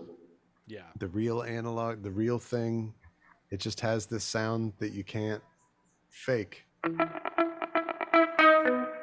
It's the same exact thing with this guitar amp right now. I don't know if I'm so glad that I have this. I don't know if this is in stereo. Can we do a stereo test real quick? Can you pan some shit for me? Sure. Okay, so this is my voice on the left ear. La la la la la la. We are in mono, buddy. Oh, girl. Something's in mono. All right. Let's see. Let me make sure that I got my... It's coming into OBS, definitely in stereo. So it's probably somehow on your console how you're monitoring it, maybe. Let me see here. I've got everything stereo panned. Interesting. Everything is hard left, right. What do you got your headphones plugged into? You got is that a stereo feed? Should be. Let me check. Somebody in the comments. Somebody, please tell me. if my voice is now in your left ear Yeah. and my voice is now in your right ear, or if when I said that it stayed in the center, please let us know. We would love to know. Hey, do it again. I'm gonna just listen on my speakers. Okay. Voice in left. Voice in right. Nope. It's mono. Yep. Shit. Shitty. Well, damn, you guys, we are really We're dropping missing the ball. out on a big aspect of what makes this guitar tone so sweet. Is the stereo-ness of it. Oh, crap. Nate, when you hear these tracks, when I send you these tracks that I'm recording right now, Yeah. and you hear how this guitar sounds in stereo, how happy you are about how good it sounds. Yeah. Multiply, my Is friend. this a Zoom thing? What's going on? Yeah, it's very strange. Let me check it on my end. Okay, my mix to Zoom. Let me make sure. Voice and left. No, yeah. I got stereo there. Loop back. Zoom in. Voice in left. Yeah, I got stereo there. I'm seeing. Burp. I got. And in my Zoom preferences, it says that I'm sending you stereo audio. Sure hope so. Oh well. Yeah. Look, it's gonna sound great even if it is not in stereo. Yeah. It's still gonna sound good. Yeah. I still saw you bobbing your head. I I still saw was. you like smiling with great pleasure. It can only come from when the music sounds the way you want it to sound. Yeah. As So, I've said a couple times That's all good. in the chat, we are video handicapped. We are not as good with the video as we are with the audio. So these streams are going to get better. You know, we've only done this twice now with a couple practice ones. Yeah. We're going to iron all this shit out, and it's going to be dope. Yeah. It already is dope. It's Yeah. just, it takes a lot to figure this stuff out. Yeah, and I'm so glad that you guys are hanging out with us in the early days of us doing this. This is Same. so much fun. Yeah, we still got 5-6 Having people so hanging much out. fun. 5-6 people Yeah. been hanging out the whole time. It's very cool. Yep. Very cool. Yeah, this is like Oh, this is Keith, new a new chapter for us, and so Yeah. it's cool that it gets to be a new chapter for everybody together. Keith Walsh in the chat said this guitar reminds him of the first English Beat album. Oh yeah. Is that the same album, Keith? Is that the same album that has like Mirror in the Bathroom? Oh, and what's the other like big song from that? I got that record when I was like 16 or 17 or something, and it was the first album from this era of like ska and Jamaican music from Britain that I had ever heard. Yeah. I'd never heard UB40 yet. I hadn't heard the Specials yet. It was that one, and the song in particular that blew my mind was Mirror in the Bathroom. I never knew that like people could play Jamaican music like that. Yeah. Amazing. And this might be the very same amp that they had, dude. Who knows? Yeah. Well, probably not. If this came out in like 89 or 90, no, this came out much later than that record was made. Yeah. But yeah, please let me know, Keith. In the meantime, should we take another take, or Yeah. you got more? No, that was it. We'll see if Keith gets back, if he's if he responds to what you said. But so far, All right, we are ready for another take. all right, here we go.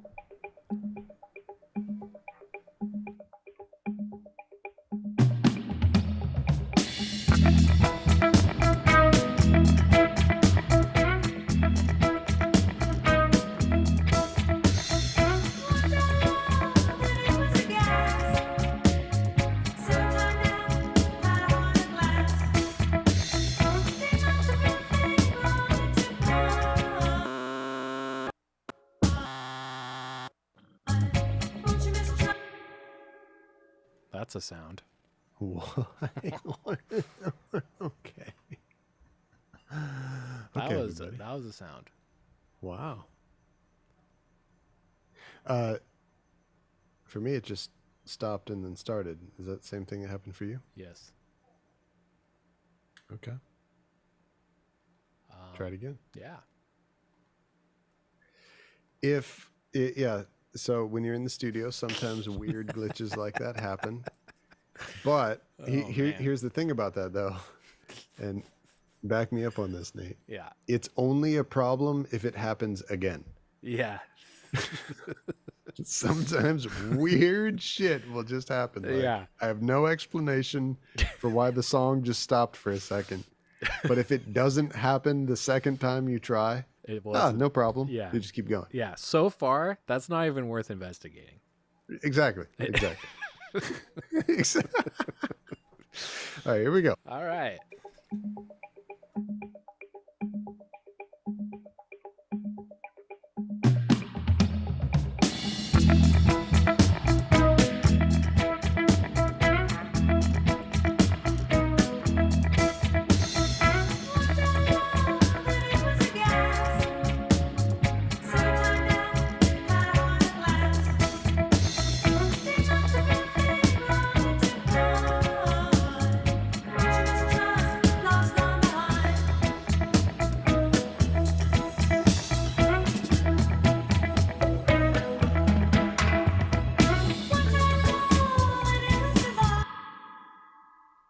I was really vibing on that. Yeah. All right. That one was me. That was me forgetting that there's a second verse there.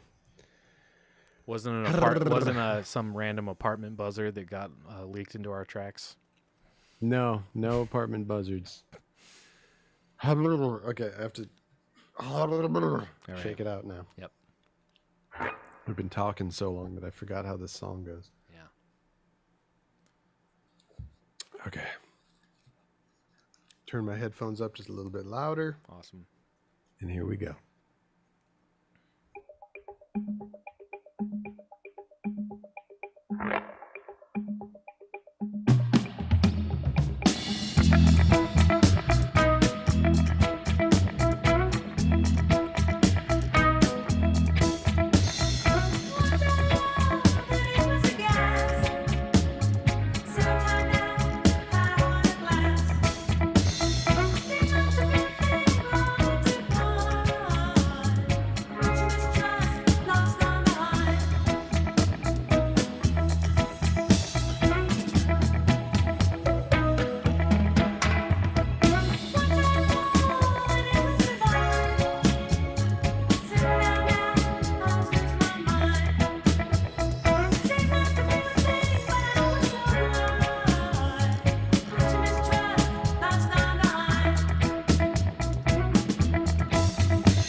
You can do it better.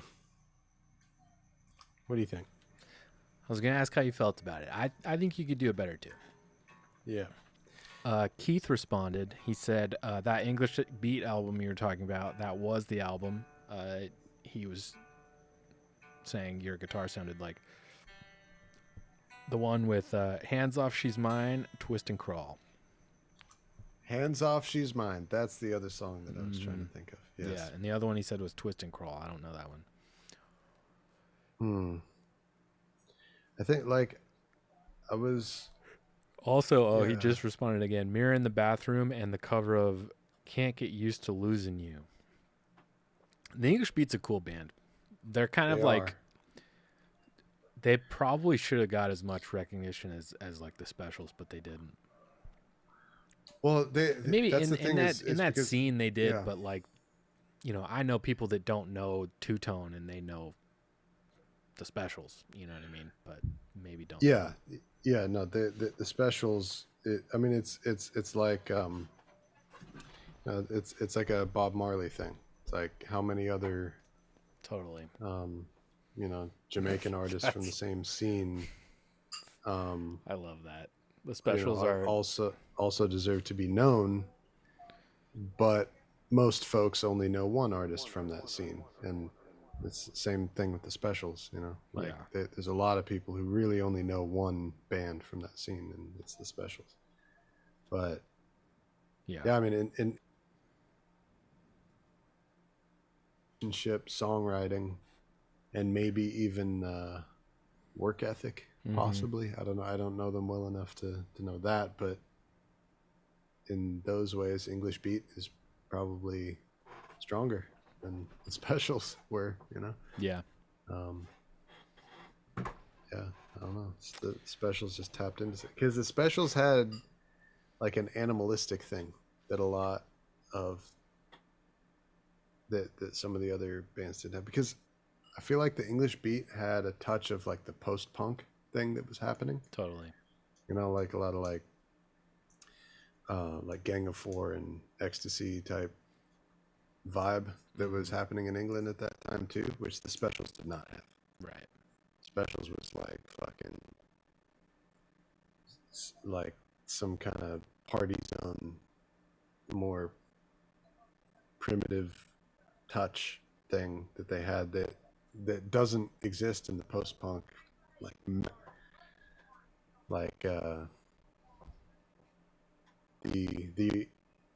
the thing that came before like math rock that they had, you know. I feel like the English Beat had that ingredient in what they were doing. Yeah. In addition to everything else. Yeah. And I think the majority of people, the wider audience of people, really loved the rawness of the Specials. Yeah. In particular, compared to the other bands from the scene. But I wasn't there. Yeah. Killer bands. Killer scene. So cool. Yeah. So unique. Yeah. I wish everybody that liked third wave ska liked second wave ska that much. Yeah. Because it's better. Man, third wave ska. Yeah. Yikes. Not going to hear us doing much of that stuff. Yeah, I was going to say, like, eventually in these conversations, it's going to have to, like, the cat's going to come out of the bag of, like, what we think about that. Yeah. We haven't talked about that at all. And I don't know if you and me let's not talk about it now. We don't need to right now. I don't know if we've ever talked about it. Yeah. But yeah, let's do another take. Maybe we won't. Okay. I just realized I should probably be phrasing like,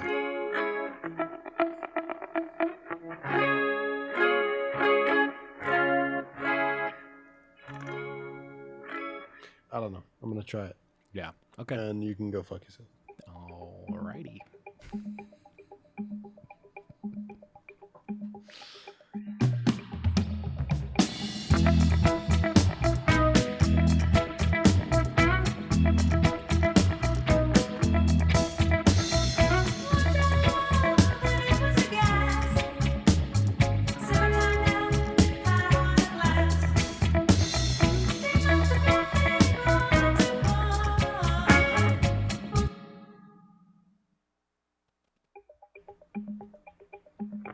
You know you did.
Okay. What's up? I know exactly how it should go every time. So like now I'm at the point where in my brain I've got all the moments. You know how the song goes. I know how the song goes now. I know every moment and how it's supposed to be and all the little tricks and things. Can I introduce a wild card? Yes.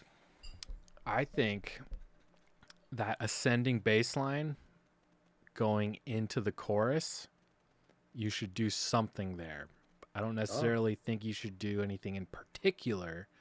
You don't have to match the bass. What if I do though? That would be sick. All right. Bum, bum, Here, bum, bum, let bum, me bum, bum, take bum. this.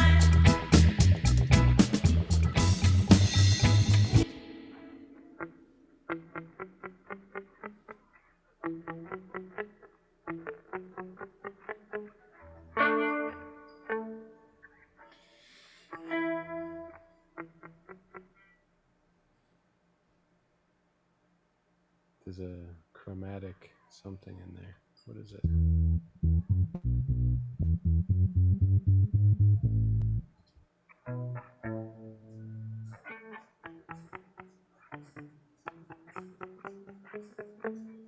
Yep. That's it, right? Yep. Walks up to A. Keith Walsh just said, "Welcome to Ska Talk."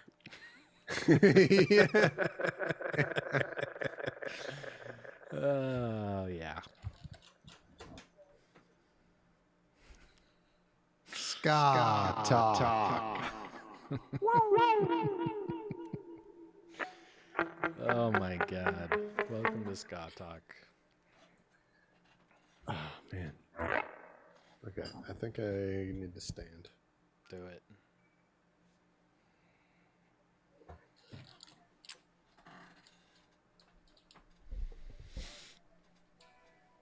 Also, the stereo issue, 100% my bad.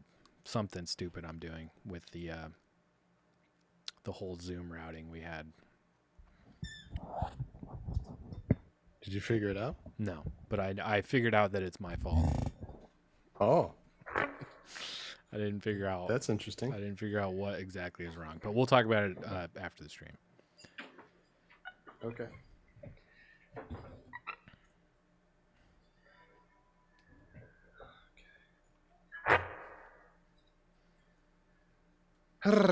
Here we go.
Okay.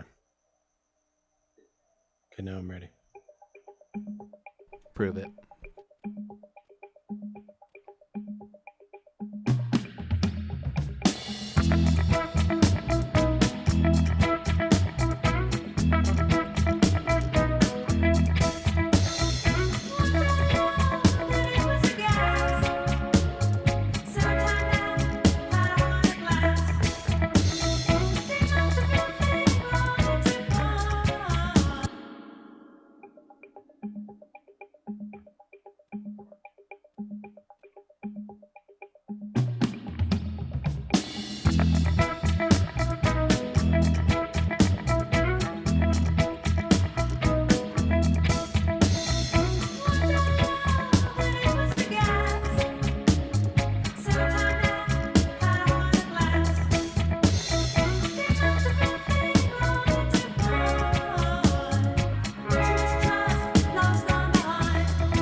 Nice.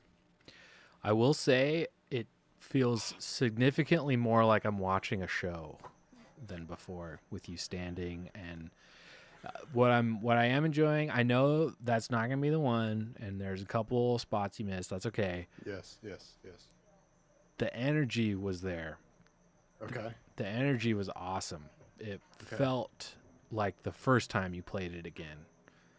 Okay. But now there's just more to remember, Right. Okay. But it's good. So- You're on your way. Okay, good. So I shouldn't sit back down or try to go back to a phase where I was at before. I would say do it one more time. What was that? Was that your first take standing up? It was the first one that I got through all the way. Yes. Okay. I was do it at least one more time all the way through, I think. Okay. Should I keep that or no? Probably don't need to, right? It's so close. I know you can do it again. you Yeah. know? Okay. Yeah. Just try it Do again. Okay.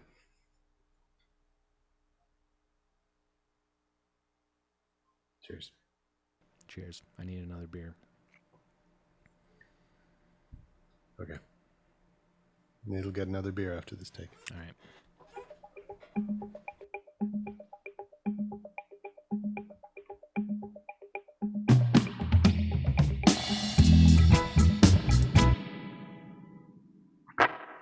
Does that count? Can I get another beer now? I'm getting mean- another beer. All right, yeah. All right, we're gonna play one while Nate's gone. Screw Nate.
Okay, it was really good up until that chorus. I'm just gonna take It was. from there.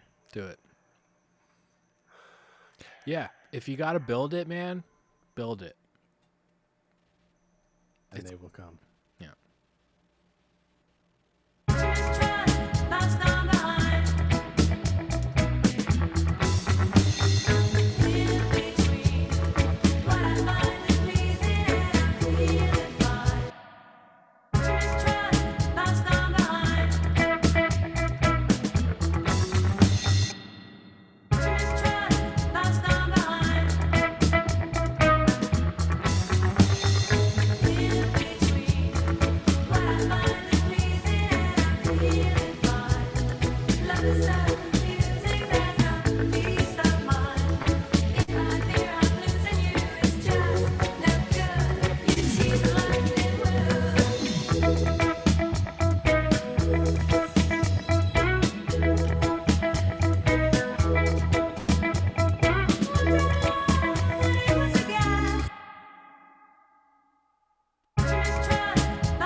Oh no. So I would say at this point, dude, you've got this part. Just get to the finish line however you need to get there. Okay. Okay.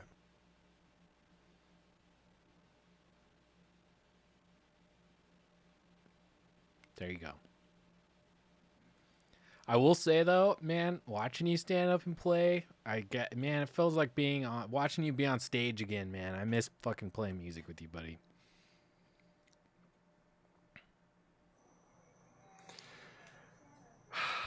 Yeah. Distraction. No, it's just like, I don't know. It like, I don't even know what to say, man. It's such like a sacred part of life, sacred part of the soul. It's like, you know, like when somebody testifies to God, it's just like, what do you even say? You know, it's like, Yeah, dude. Yep. That's it. Absolutely. Yeah. I miss it too, man. We'll do it again. Black Market in Rio. Yep. Okay. Here we go.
Well, I've heard you do the verses better, but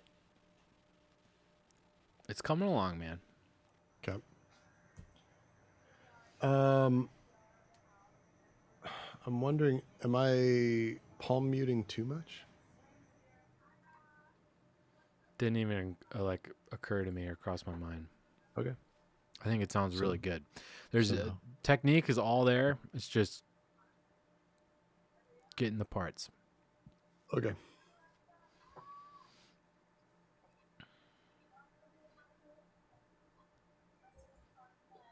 Okay.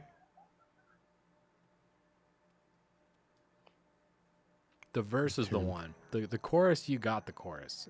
You know, it's the verses. Yeah.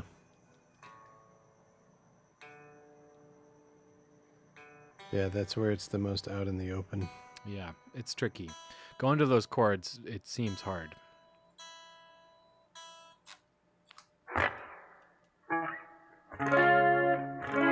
So What- is what that are part the- in What are those chords anyway? C sharp and C sharp minor? Ah, yeah. So it's those parts in particular that you're talking about? To me, yeah, that's I feel like I heard that a little late, like quite a few times. Okay. And I know it's kind of hard to make that jump, but that would be my note to be aware of that. Yeah, get those right on the beat. Okay. All right, here we go.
Nice, dude. That was great.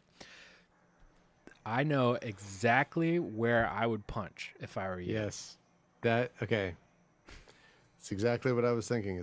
That's the one. That's how we know we got the one. Yeah. It's perfect except The first verse after the bridge. Okay. First verse after the bridge. It's going here. After the solo. So After- literally just the first line coming back to that verse part after I guess there isn't a solo, but the bridge. There's not a solo yet. That's the other thing we have to talk about on this song is there's a solo that we don't have right now. There's a solo? Oh no, I'm thinking of the other song. I'm sorry. So the first Yeah. I keep getting the songs mixed up in my brain. So After the 7 part or after the first chorus? after the 7 part. Okay. The When verse it comes back. coming back into that verse, literally just the first line. Okay.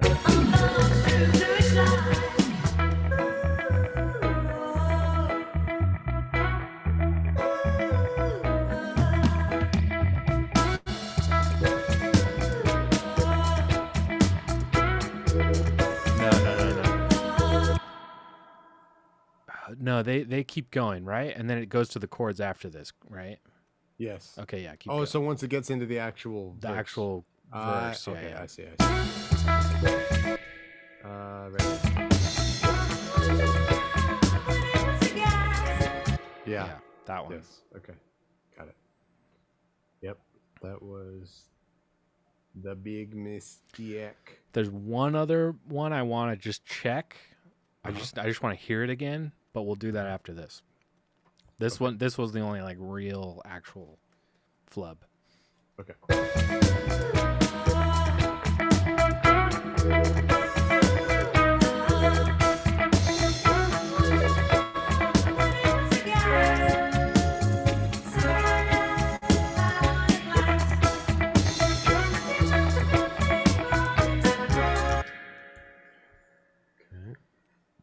So I think we're reaching a Okay, so all y'all musicians at home, Yep. that's how you punch. Yeah. You play that much before, Yep. that much after. Play in, play out. Yep. Everybody, that's how you do. And Okay, then sorry, go ahead. for all you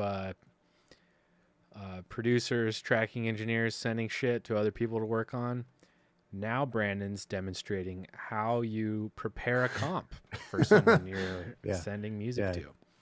Make these edits, A lot of people don't do that. make them clean. God, who doesn't do that? It's very appreciated. Don't do that.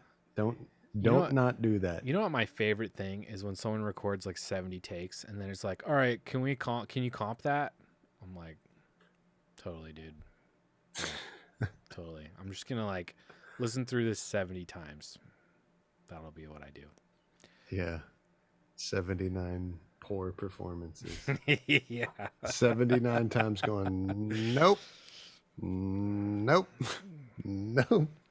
79 takes take sound like shit on the wall. 79 takes sound like shit.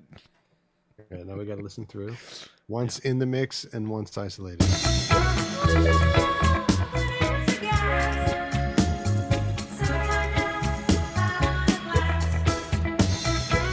Now we got to make sure that it sounds realistic, even isolated.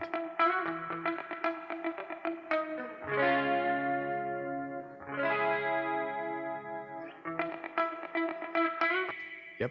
Okay. And do you have this song on the correct like BPM grid as well? Yes. That is huge when it comes to editing punches and stuff like this, because being able to edit right onto like a downbeat or something like that, it's like, especially with music like this that's so rhythmic, like, Yeah. it's everything. Hide it behind a snare. Yeah. Totally. Well, I mean, if you're doing it well, you can do it right out in the open, and it's so clean. It doesn't matter. It sounds like that's the way it was performed. Okay. Yeah. What's the other spot? The other spot I just want to listen to is the same part the very first time it comes in. So right when Debbie Harry starts singing Okay. at the very beginning of the song, just right there in that spot. I just want to hear that. Okay.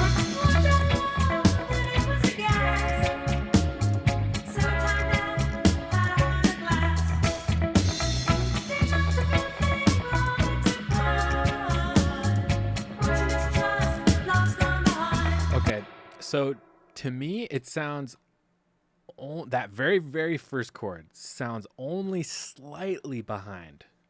Okay. You could even, you could honestly even nudge it, and I wouldn't hate it. Oh, interesting.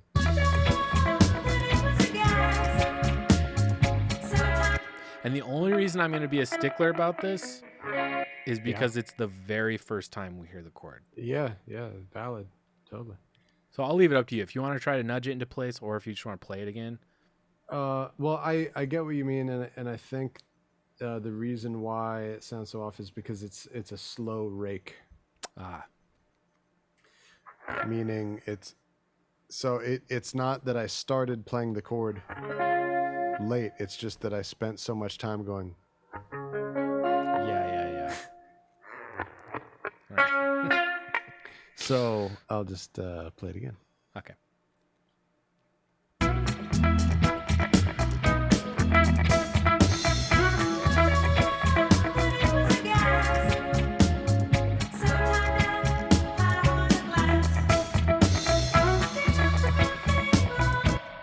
Yeah, I liked that. That sounded better to you? It did, yeah.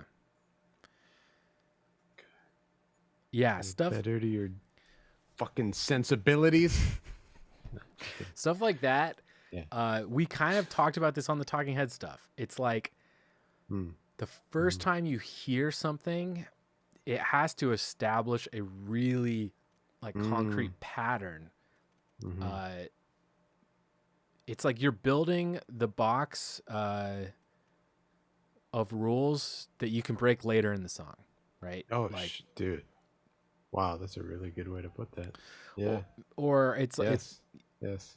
You know what I mean? Like it's building a foundation to deviate from later. You know what I mean? And by doing that, you're adding. It's like we were saying in the Talking Head stream. It gives the part somewhere to go. It gives the song somewhere to go. But the only way to do that is like the first time you hear it all, it's got to be like, oh, these chords come right on the downbeat. Like, oh, wow. And then later when you do those rakes, it's like, oh, cool. They're like digging in a little harder. They're feeling it a little bit more. You know what I mean? Like things are changing and shifting. Nate, I think I have an idea Okay. on one possible remedy for the blurriness of my video. Okay. On your computer, the size of the zoom window, Yeah. what if you make it bigger? Drag it out larger? Okay. Because your OBS may be like fitting the screen with a fewer number of pixels. And if you give it more pixels, it might be clearer. Okay, so you're saying I should oh, I see what you mean. Yeah, Well, just the zoom window that it's capturing. But if it's already full, then that ain't it. Not really. Oh, See, here's the thing. When I zoom in on Zoom really big, it's blurry in Zoom. oh, okay. It's All like right, never mind. It's like the same kind of blurry. All right, But I know what you mean. I mean, that was a good idea. Thanks, dog. Yeah. Okay. Wait. Let's get it back now. Oh boy. Come back to me. Oh well. There we go. No, We'll figure it out. We'll figure that out after. There's like a running list of things I want to figure out after. Okay, I have one more part to punch Okay. in this guitar part. All right. And it comes where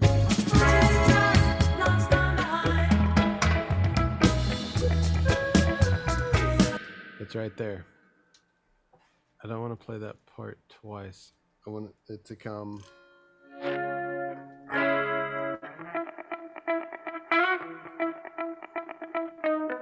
like that. Okay.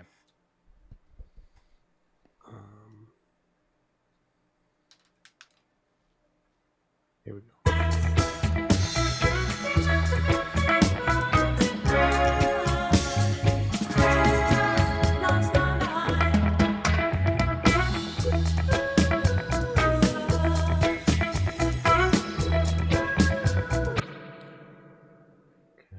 Nice. I didn't even catch that. But you know what I'm talking about, right? Yeah. Yeah, I played the first part of the phrase.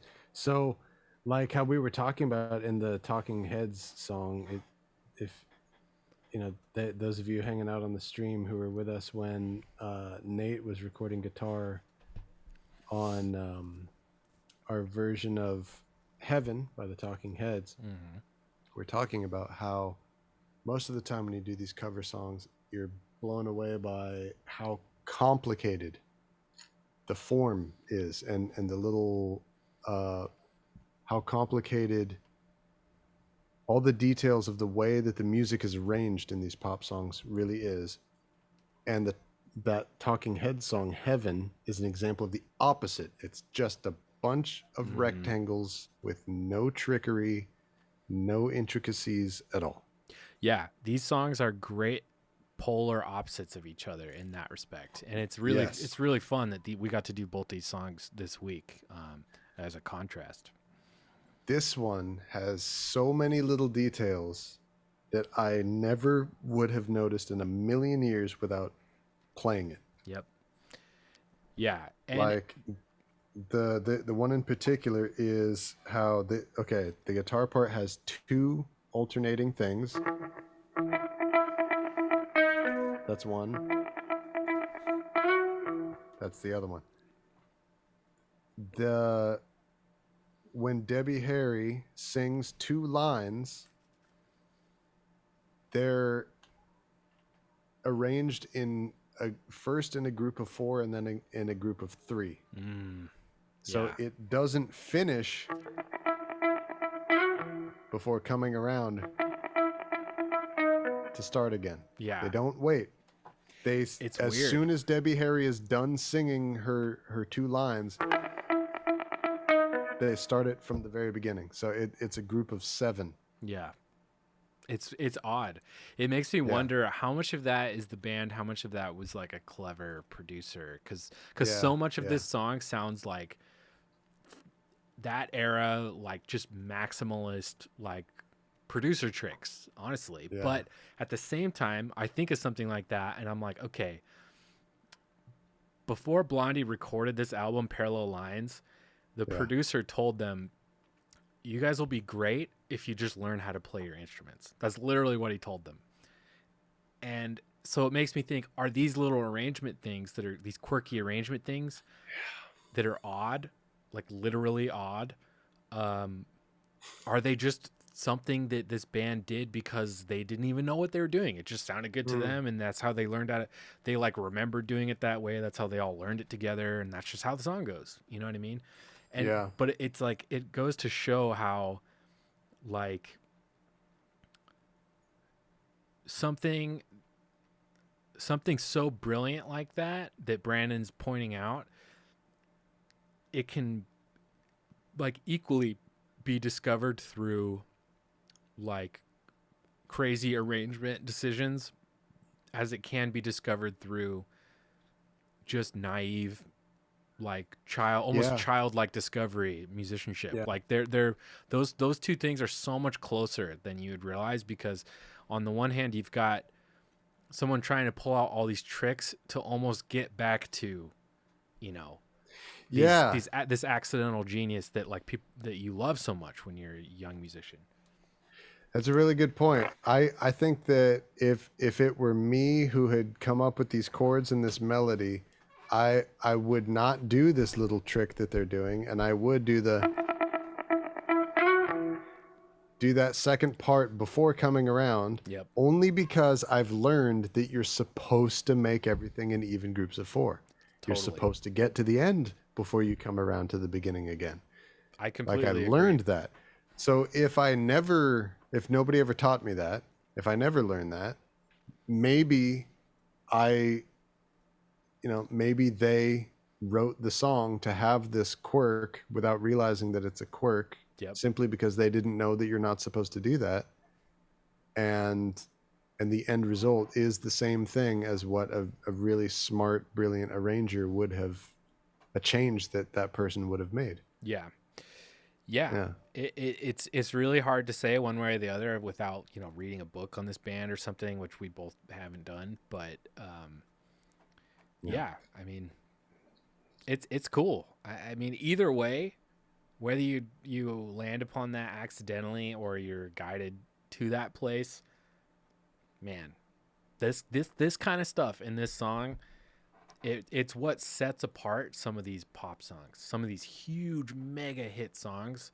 Yeah. Like, it's just little subtle things that, unless, like Brandon said, unless you got in to the nitty gritty of the parts and the arrangement and the form, they're made in a way that you don't even notice it. Like, I never noticed there was a bar 7 in this song ever. I never even thought about it. It just sounded like a cool anticipation, and it was just cool. It just sounded cool. My brain never thought about it, But really, now forcing ourselves to think about it, it's amazing. It's brilliant. Yeah, and it's so prevalent in famous, popular songs to the point where an example like Heaven, the Talking Heads song, where there are no unorthodox features, Yeah. that is really rare. Yeah. It's very hard to find an example of a song that has no strange features that became very popular. Yeah. Another thing I really like about the group of songs we've done this past week is, and this is totally by accident, and I don't know, maybe you agree with this, maybe you don't, Brandon, but this was kind of my observation. Heaven is a much, at least on the surface, on face value, a much friendlier song. And I would have, it's more of a song I would have tried to do. It's just simpler. To me, it would have been something I would be like, I could do that. Yeah. Whereas this song is something I would totally expect you to tackle and like knock out of the park as Wise Owl, and just be like, fuck, I would never do a song like that. And it's so sick that he's doing it. And it's so awesome, because it's like, you pick more eccentric music to do as Wise Owl. So I think it's really been picking kind of complicated songs. Yeah, you have, but true. But they're great though. But I really like, it's like the technical prowess that you have tackling something simple with your main track and flipping that on its head with this one. It's really interesting because to me it sounds like you're doing a song Black Market would normally do, and I'm doing a song that I think Wise Owl would that's do. cool. Well, I mean, look, maybe that is just a testament to how much we influence each other. I think so. I know that I consider you, so like, you and I grew up in the same town, and we went to the same high school, and we had the same teacher and mentor, and I was 5 grades ahead of you. So you and I were never in high school at the same time. Was it really 5 grades? Fuck. Your freshman year was the year after I graduated from high school. So you and I were never in high school at the same time. That's so funny, because I totally heard about you, knew of you, knew who you were, like knew the girl you were dating. Like, I totally remember. I remember Brandon Isnick. So the reason why I bring that up is because, like, this could be a relationship of just like cooperation and collaboration and whatnot. But for me personally, although we do collaborate on music, we play on each other's music, and we do cooperate in music, to me, it's way more than that. Like, I am influenced by you. Yeah. Like, you do stuff and I see things that you're doing that I've never even thought of doing for myself, and it gives me inspiration for new ideas of what I could be doing with Wise Owl. And there are times when I find myself straight up literally copying you. Hey, man. I Like mean, they between like pieces of gear and like studio techniques that I see you doing where I'm like, well, I need to start doing that now. And to musical things like I mean you know this, but I'll tell everybody else that my song Death that's on my EP, oh yeah. The World's on Fire, Mm-hmm.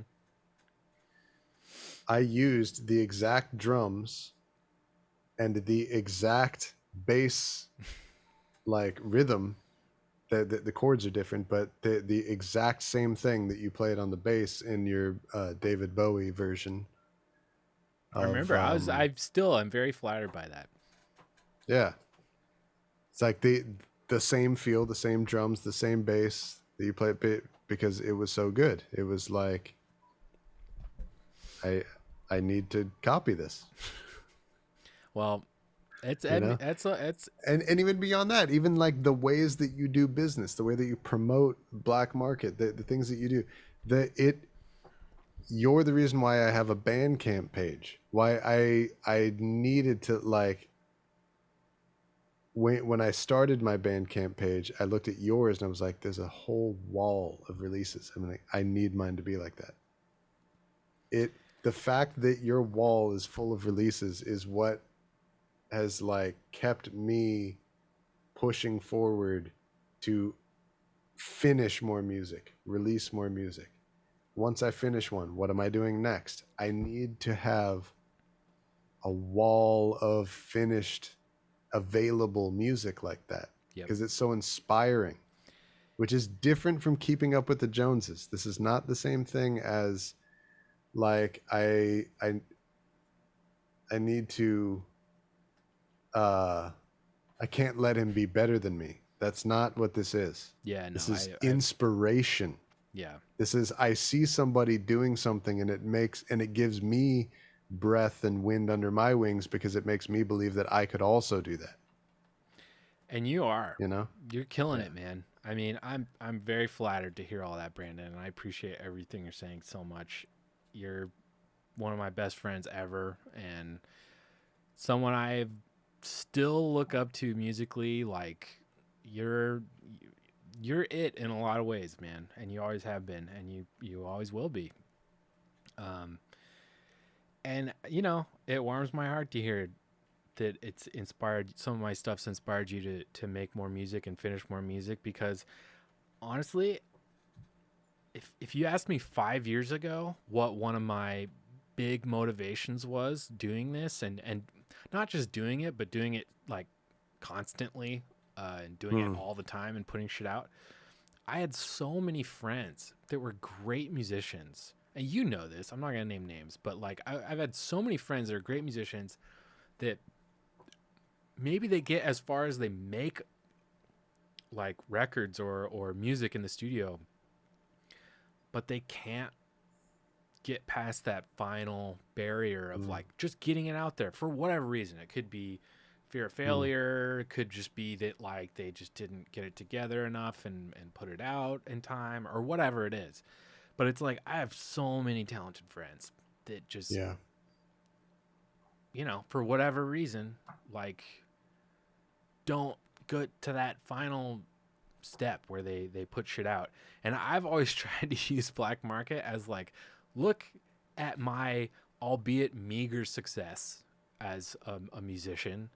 The only reason I don't play shows, I don't tour, I barely promote, I barely know what I'm doing when it comes to like social media and all this shit.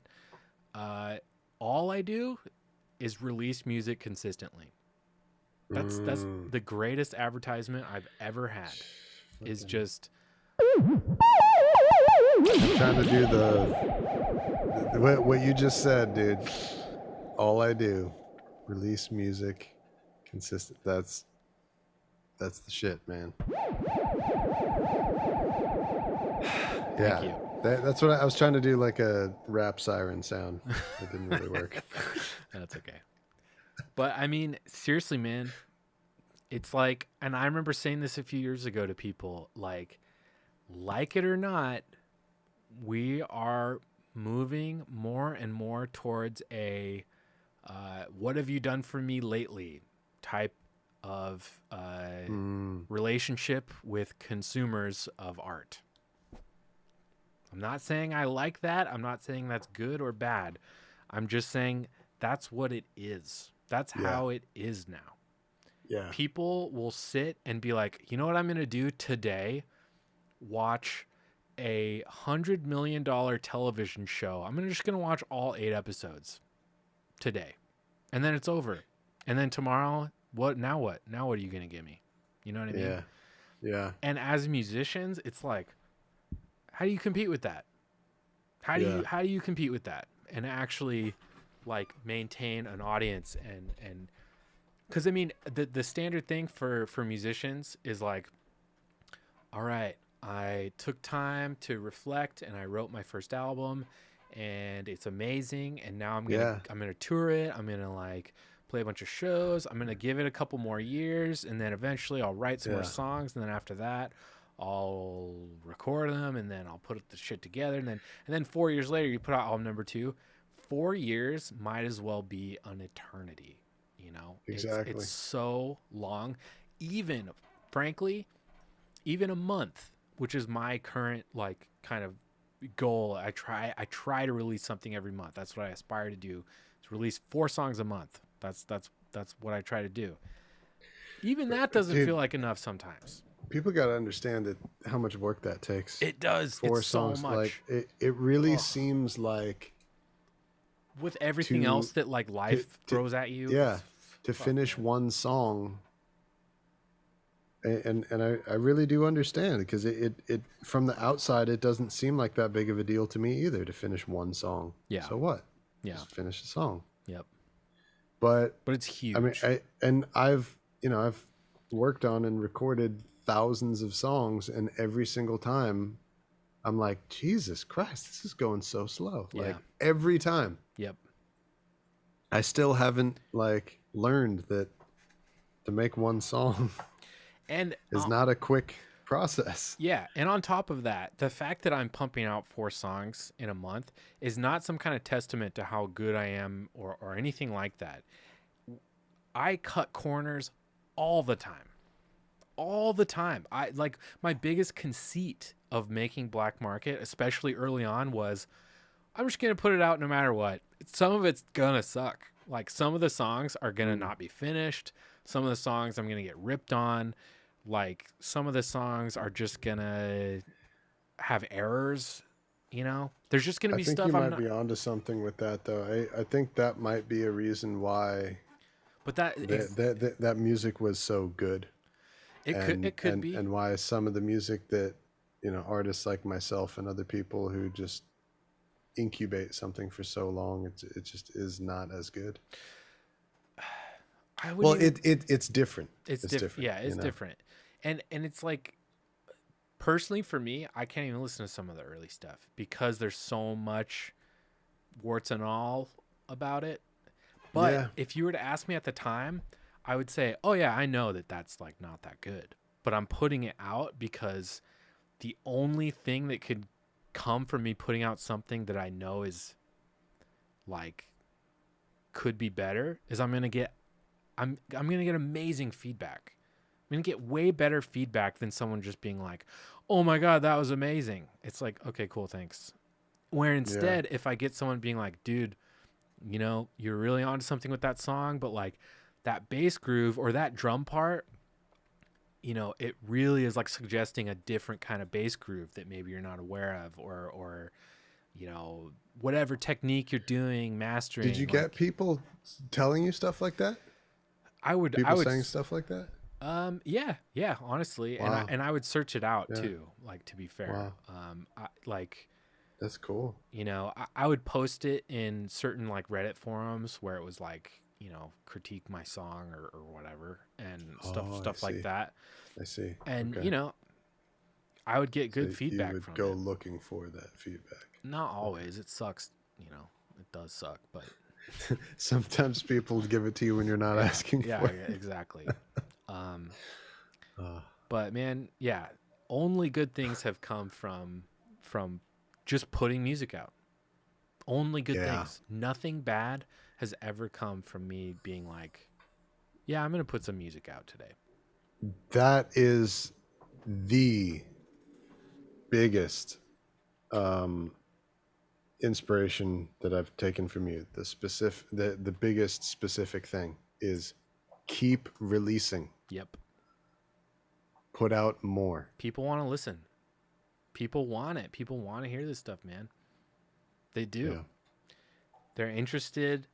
They are fascinated that we can even do this. I don't blame Yeah. them. It's really cool. I feel really lucky all the time that this is like what I get to do. Yeah. And I this is another thing I used to say all the time back then when I first started this. Releasing something that is, albeit 80%, 90% quote unquote finished feels 1,000 times better than sitting on something that will only ever be 99% finished. Like Yeah. you could sit You on need it. to do a TED talk on this, man. Hey man, this might be my TED talk. Thank you for coming to my TED talk, frankly. No, but you know what I'm saying. But this isn't. I do. This was like part of the do. philosophy of Black Market from day one. Well, probably more like day 365. Once I put out a couple and started realizing like, I'm not the best or anything, but like it feels good to put music out. It just feels so good, man. I'm addicted to that every month. I want to put something out. It's like a chase. It's like a high I can't get enough of, Man. There's this quote. Let me see if I can't find it real quick. Okay. I'm going to read you this thing. Okay. This is a quote that I have saved. I haven't read it in a long time, so I don't know if it may fall flat for me now, but this hit me very strongly years ago, and I saved it. It's written by a writer named David Ackert in the LA Times. Okay. It says, musicians are some of the most driven, courageous people on the face of the earth. They deal with more day-to-day rejection in 1 year than most people do in a lifetime. Every day, they face the financial challenge of living a freelance lifestyle, the disrespect of people who think they should get real jobs, and their own fear that they'll never work again. Just want to say that this is more true pre-COVID than it is right now, but it's still true. Still totally true. Every day, they have to ignore the possibility that the vision they have dedicated their lives to is a pipe dream. I'm going to read that part again. That's an important sentence. This is, dude. Every day. This quote. Wow. Literally every day. Yep. They have to ignore the possibility that the vision they have dedicated their lives to is a pipe dream. With every note, they stretch themselves emotionally and physically, risking criticism and judgment. With every passing year, many of them watch as the other people their age achieve predictable milestones of normal life. The car, the family, the house, the nest egg. Why? Because musicians are willing to give their entire lives to a moment. This part that you just said about how good it feels to release music is what reminded me of this, of exactly that. Going back to the quote, because musicians are willing to give their entire lives to a moment, to that melody, that lyric, that chord, or that interpretation that will stir the audience's soul. Musicians are beings who have tasted life's nectar in that crystal moment. Like start crying, Dude, seriously, dude. I was about to say, I can't get through this without crying. I'm straight up gonna cry. Musicians are beings who have tasted life's nectar in that crystal moment when they poured out their creative spirit and touched another's heart. In that instant, they were as close to magic, God, and perfection as anyone could ever be. And in their own hearts, they know that to dedicate oneself to that moment is worth 1,000 lifetimes. David Eckert. Dude. LA Times. That is one of the most incredible quotes I have ever heard in my life. Jesus. I need to get I need to wipe my eyes. Dude, I'm right there with you. Literally right before you got to the end, I was about to say, like, dude, I'm gonna cry right now. Oh my God. Wow. You know what I've always appreciated about you? You really know how to break down a sentence by repeating it, because when you repeat it and you repeat each word and you let each word sink in, like every day of their life could be a pipe dream. It's very powerful. Yeah. Oh man, what a quote, dude. Holy fuck. I don't know how I've never heard that before. Look, not only is that one of the best quotes I've ever heard about being a musician, that's just one of the best quotes about being a creative, about being doing anything as a creative person. That could apply, honestly. I mean, it's fuck, man. Yeah. This shit is so goddamn hard. It is. Yeah. It is a because slog. of all the things in life that you don't get to have if you pick this. Yeah. And it's cool. It's like, yeah, we can play guitar. But like, fuck, man. Yeah, you're right. Right. It's not that we get to have an otherwise normal life and we get to play guitar. Yeah. Yeah, because it's not a hobby. Yeah. It's not. It's just not. Yeah, it's not a choice either. Yeah. Like. Yeah, that's true. Man, So go ahead. There have been so many times in my life where I've reached the crossroads of quitting being a musician. I could say probably 3 different times in my life. Once when I was at Berkeley, once when I was living with you, and once when I was living here in Nashville. And each time I thought about it, I got further towards quitting than the time before. Like, I got further along towards like, oh yeah, like it's just not gonna fucking work, man.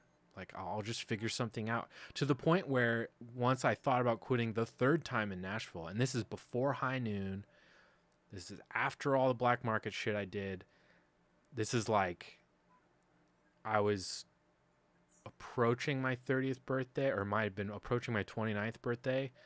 And I told myself, I've always told myself, if I'm not making money as a recording engineer by the time I'm 30, like being paid by other people to work on their music and making a living doing it, then I'm going to quit. And I got so far to the point where when I was 28, turned 29 maybe, I just was like, fuck it.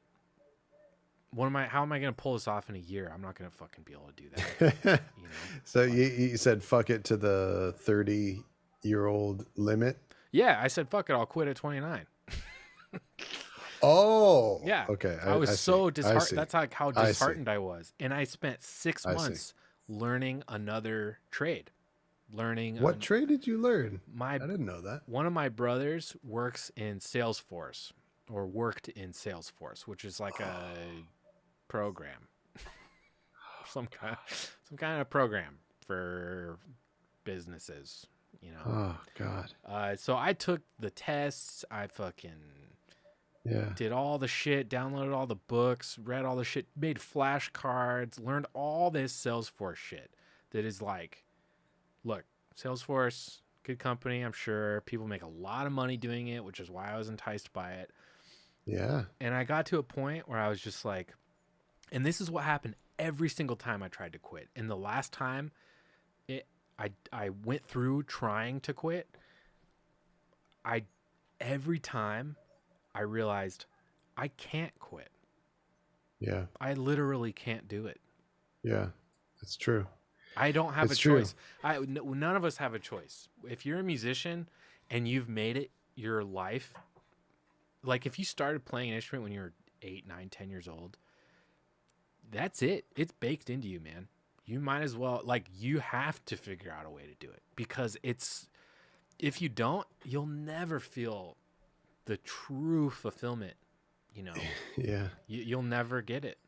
You Yeah. have you have to follow it. There's like a, I mean, there's guys like, Emilio, who we grew up with, who's a started playing when he was a kid, and he had the gift of just an incredible ability on his instrument, but just he just wasn't touched in his soul with the thing that you're talking about, which is not a choice. Yeah. And I think honestly, like true musicians, um I feel like a lot of musicians act like it is a choice, and even kind of like act in some kind of like superior or holier than thou way, because like, oh, Because defense you, mechanism.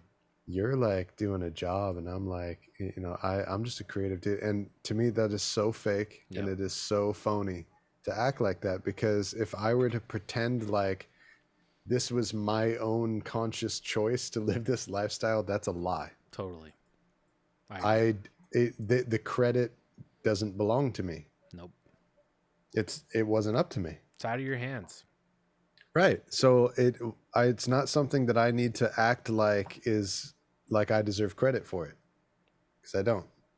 It's just the thing that I do exactly the same way that is the thing that somebody else does. It's not any more glamorous than that to me, No. you know?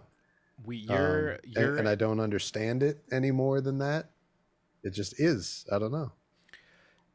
you're Yeah. a vehicle for something bigger. I don't really, honestly, I'm going to say it straight up. I don't believe in God. I'm not religious, but you know what? Music is a higher power. It's always been my higher power. It's always been the thing that connects me to the universe, connects me to people, is the universal language. It's never failed me in that respect. And I've traveled around the world, you know? Picking up a guitar has never been confusing to anybody. Two guys with a guitar, we speak the same language. You know what I mean? You don't sound like a person who doesn't believe in God right now. The way you're talking, it's like, I feel like you're talking about God, but well, okay. Yeah. music is that for me, you know? Yeah. Yeah. I don't believe in the literal book and all that shit, but Yeah. music has always filled that Yeah. frankly void in my life. And I'm not saying that proudly. It doesn't feel good to not believe in that stuff. It's, it's Yeah. hard. It sucks. But I have music. I've always had music, and we're lucky, man. We're really lucky, and I mean it. Like, you as a musician who you really when you really become dedicated to doing this for your life and as a way of living, it's like you are simply a vehicle You're not even a vehicle. You're a passenger in the vehicle. You're not driving. You know, Yeah. the music's driving. You're along for the ride, and you're lucky, you know, that you're even in the car. And I feel like me and you are in a unique position to be able to recognize that, because the specific style of music that we've been touched by and called to play and perform for us is the music that comes from another culture besides the one that we grew up in, you know? Yep. We are not Jamaican, and the thing that touched us is Jamaican music. And so it's so much easier for us to be able to see that what we're doing, we're riding on the shoulders of giants. Definitely. And for us to appreciate the history and, you know, the geniuses and the creative people who have built the foundation that we are expressing on and working on and everything, you know. And I feel like that might be harder to see if we happen to be people who are called to play a style of music that is it doesn't have that disconnect, you know. Yeah, it's easy for us to see. Yeah, and likewise, we're lucky. We like you, in your words, we've been touched by reggae music, because it's so inherently like spiritual and enriching and fulfilling and like positive.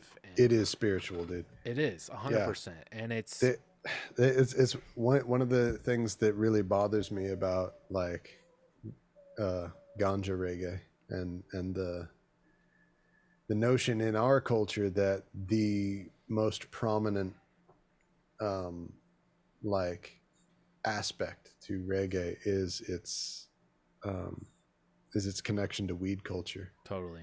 You know, to me, it's like reggae is first and foremost. It is spiritual. It's church music. Yeah. It is religious music. And more than it is anything. And weed to Jamaicans, true Rastafarians, and people that play that music, spiritual. And it's religious. It's like a sacrament. Yeah, it's a sacrament. Exactly. It's like a not holy, like cool and fun. It's like a holy. It's like wine, drinking wine at church or something. It's like it's holy sacred sacrament to them. Yeah. Like, and this is why, like, okay, when we flash Ja Rastafarianism and bullhorns all over the screen.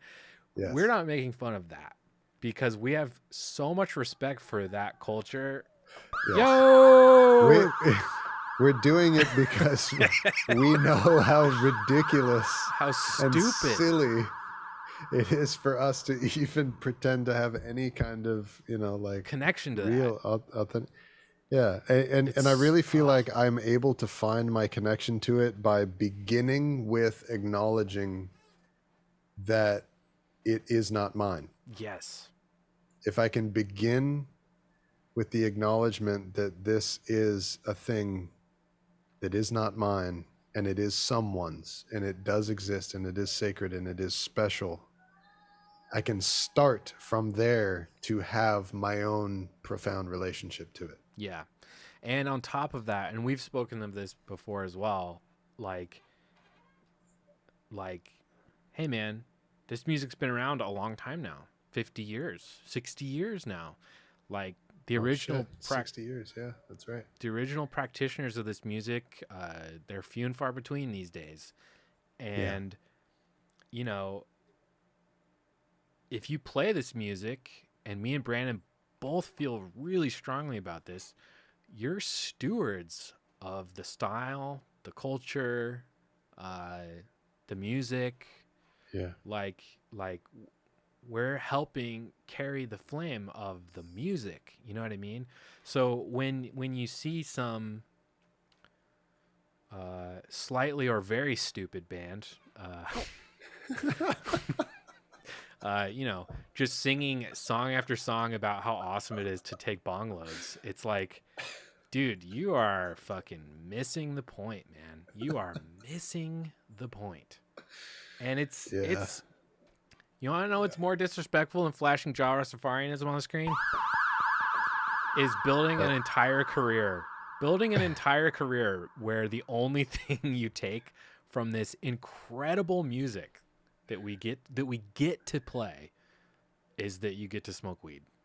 That's well said. That's fucking way more disrespectful than us flashing that on the screen and laughing at you Yeah. and your very stupid Right. band. Yeah, right. Yeah. The reason why I flashed Jah Rastafarianism on the screen is more to laugh at you than it is to laugh at me. Seriously. Yeah. It's man. Yeah.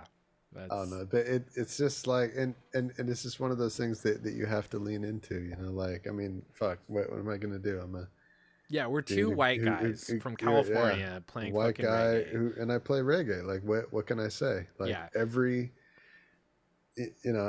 person, you know, who learns I play reggae, not every person, that's not true, but sometimes, you know, people are like, oh yeah, it's fucking dope, you probably smoke weed all the time, right? And Yeah. I could be like, I could get indignant about that, and I could be like, I'll have you know this and that. I actually really respect the style. Yeah, but there's just no, it's just such a, it's not a joyful way to to engage with life, you know. I mean, look, it just, it is what it is, and people think what it is, and you just gotta love people for being the way that they are, and you know, it's okay, it's all right. They don't know, they don't understand. I mean, they've known about reggae for like 10 seconds, and I've known about it for 20 years, you know. Like, what are you gonna do? It took me years to get past the point and say, oh, it's not just about weed and surfing, you know. Like, for the longest time, when Wallace first started teaching me to play reggae, the only two things I knew were Bob Marley and Sublime. That's all I knew. Totally. Peanut butter and That's jelly. all I knew. And it was like that for a long time. Yep. Until he taught me. And it just makes no sense for me to have that kind of expectation of other people, that they got that same education that I got, only because Wallace, a single individual, committed a long period of time to teach me about it. Yeah. That's the only reason why I know more than them. And the other thing too that is what makes ridiculing the American adoption of the Rasta culture so funny to us is a lot of our favorite reggae has nothing to do with Rastafarianism. They never talk about it. They never sing about it. It's not a huge thing. It's completely, at this point, become a stereotype. And I mean, and look, maybe stereotype's the wrong word, because it's because it is still there for the artists. It's definitely there, who do, but that's rare. Yeah. In this day and age. Yeah, and there's, at least compared to how it was. There's tons of old music that from the 70s, 16, 70s that, you know, Rastafarianism was like the influence. I mean, that's roots reggae, you know. But like, man, there's so many other styles of reggae music that, like, and so much other music. Like, it's just, what I'm trying to say is, it's so much more than that, you know. Like, you can, if you want to find that, it's there. It's definitely there for you to hear it and find it. But like, man, reggae music is like any kind of music. They're people, they're human beings. They sing about all kinds of shit, you know. Not all of the great figures and originators of the music were Rastas. No, fucking shitload of them were not at all Rasta. Yeah, but it's just a thing. It's one of the things, and I don't know. It just bothers me when people have it be something that it's not. Yeah. And it bothers me even more when people try to have it be that they are that. Yeah. When they're not. Yeah. You know, the first, I mean, that's why in this graphic, Jah Rastafarianism, this is a direct reference to Ross Trent. Yeah. Okay. I'm glad you brought that up. Andy Samberg's uh, parody song about Trustafarianism. Yeah. Trustafarians, like white college kids who Yeah. like get into. About It is the most astute, clever, and like smart parody of white people assimilating Rasta. yeah. It's so It's accurate. It's so clever. and And and and yeah, so Ja Rastafarianism, like saying it like that, that is why we're playing on that joke. That's why we do this. Because it's fucking funny. It's hilarious. It is fucking funny. It's It's yeah. Yeah, and it's funny because me and Brandon growing up in California, we know the Trustafarians. We've met them. We almost became them. There was for both me and you in our lives, there was a fork in the road. Yep. And we could either be Trustafarians or we could be musicians. Be how we are. And I we agree. happen to take the other path, Thank you, Wallace. Yeah. Yeah, and I feel like by taking the other path, like Wallace and having us take the other path, Wallace actually gave us the opportunity to have a true appreciation for Rasta. Yep. And for us coming from where we come from in life, it just is the way that it is. The true appreciation that we're going to have in our lifetime is going to come from the outside. Yeah. To have that appreciation and honor and love and regard that we have for Rasta, it's going to come from the outside. Yep. And it is possible to have a huge amount of honor and respect and for it from the outside. Yeah. And I love that. I love doing that. Yeah. We love what we do. We feel lucky, and there's still people watching, man. There's still 4 or 5 people watching.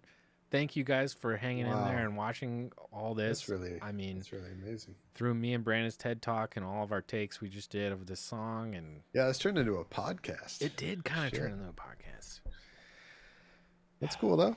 It is cool. Hey man, hey, we're doing it. This is the second stream of it. Fuck it. Yeah, we're doing it. Yeah, we're figuring it out.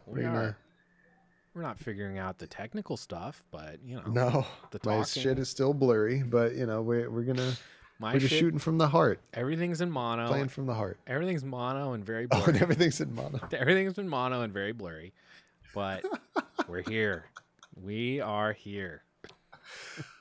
Okay, Nate and the audience. I can't wait for you guys to hear this in stereo. I can hear this in stereo on my end, and it's something in the console it breaks, routing. Okay, it's gotta be. It just breaks my heart to imagine that you guys are hearing this in mono right now. Sorry, that's how good this is. I can't wait for you to hear it. So Nate, you'll hear it when I send it to you. Audience, y'all will hear it on the Black Market Bandcamp page once Nate releases it. Early August. I can't wait for you to hear this. It's beautiful. Brandon, do you want to, let's stay on the Zoom, but we'll stop the stream. Do you want to play us out and I'll go back to our intro? Yeah. Well, he actually,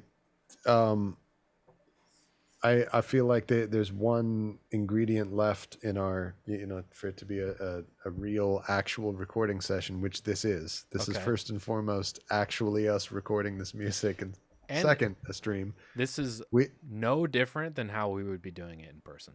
We would have taken an hour to talk about this shit. Yeah. And I would have smoked about 8 or 9 cigarettes during that last conversation. Yep. But I can't because I don't smoke indoors in this house. Yep. But we need to do a listen through. Absolutely. Of what I have played. We can't walk away without let's do it. Doing that. Here we go.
Yeah, dude. I don't know what it is that helped it groove so much better, because there's so little we changed about like the groove of the song. It must be the piano, honestly.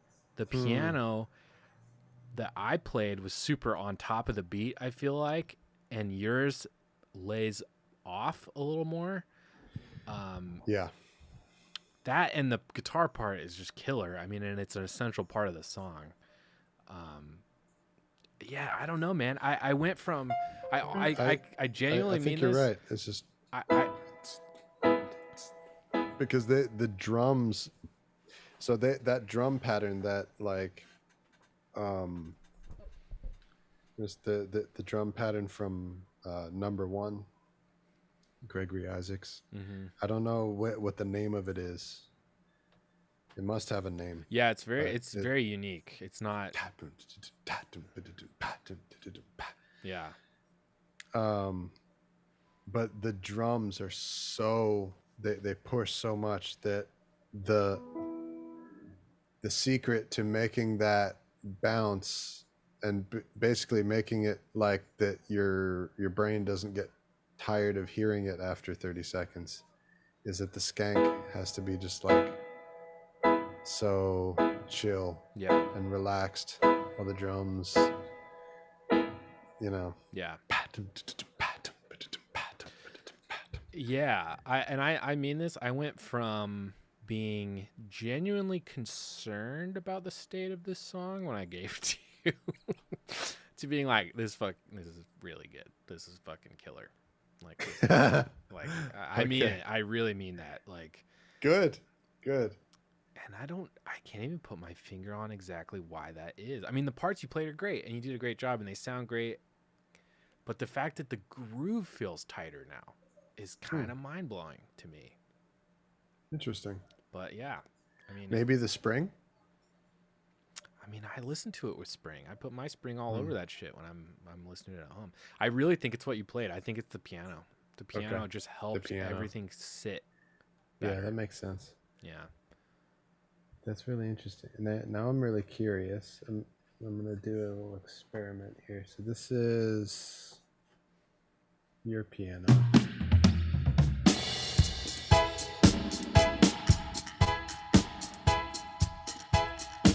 Okay, it's right there. Yeah. It's very right with the drums. It's very stark and bright. Yeah. Okay, here's mine. Yeah. Yeah, it's later. It's slightly behind.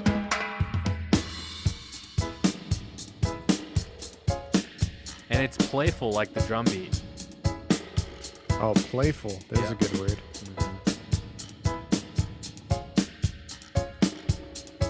Yeah. It just has more forward and backward motion. It bounces. It's not stabbing you. It's bouncing. This one's yours. Mine's so on top of the beat, it almost sounds ahead. Yeah.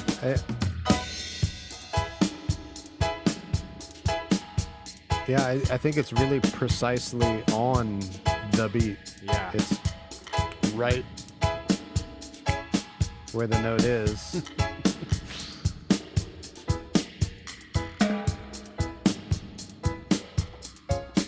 You know, man, another thing that is helping that, I think, is specifically, so I told you I made this upright piano sound myself. And one of the things is I made it focus more on like emulating microphones that are like a medium distance away. So you can hear it's a the softer room. attack.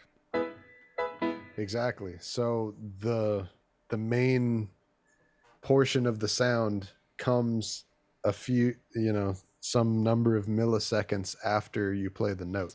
Yeah. So it creates the effect of hearing a piano across the room. Yeah. rather than a piano in your face, which is what Right. you get when you record A Nord. from the Nord Yeah. straight out of the back of the piano. Yeah. The attack is gentler Yeah. and the transients are softer. Yeah. And it's a warmer, rounder tone. It's just, yeah, it's, And it sounds like it's far away from you where you're standing. yeah. Yeah. Yeah. It's killer. I love it. I'm almost kind of thinking, like, should I make you piano czar? I think it depends on the song because Yeah. We've done some where my piano worked well. yeah, I was gonna say, so we have different styles in bass, we have different styles in guitar, we have different styles in organ, but I think that the instrument where our styles are the most different is piano. Yeah. And there are some tracks where your style is appropriate. Like you have more of a Roots Radix style, Oh, yeah, totally. I can. more of like a Night Nurse, Dub Syndicate, That's my shit. right? Yeah. And mine is kind of more of like a Channel One or like Lee Perry Sure. style of piano production. So Yeah. I don't think that it should be across the board or the other. Like whenever you send me black market songs to play on, sometimes I immediately hear the piano that you played and I'm like, I instantly know I'm not gonna do a piano part that fits this song better than that. And Nice. I just instantly know, nope, I'm not playing piano on this. Yeah. And sometimes like on this one, I hear it and I instantly go like, nope, my style is better Yeah. for this song, Sure. you know? Well, that was the most graceful way anyone's turned down the offer of piano czar. I accept your refusal of the promotion I'm trying to give you. It's not going to look good on your resume. I mean, I'll be piano czar. Having piano czar on your resume. Look, you're de facto piano czar because ultimately I trust your instincts, and that's what it is. It's not like to me it's not it's not necessarily like my technique, your feel, my feel. It's kind of more your instincts are more on point. Oh, okay. Like, I get it.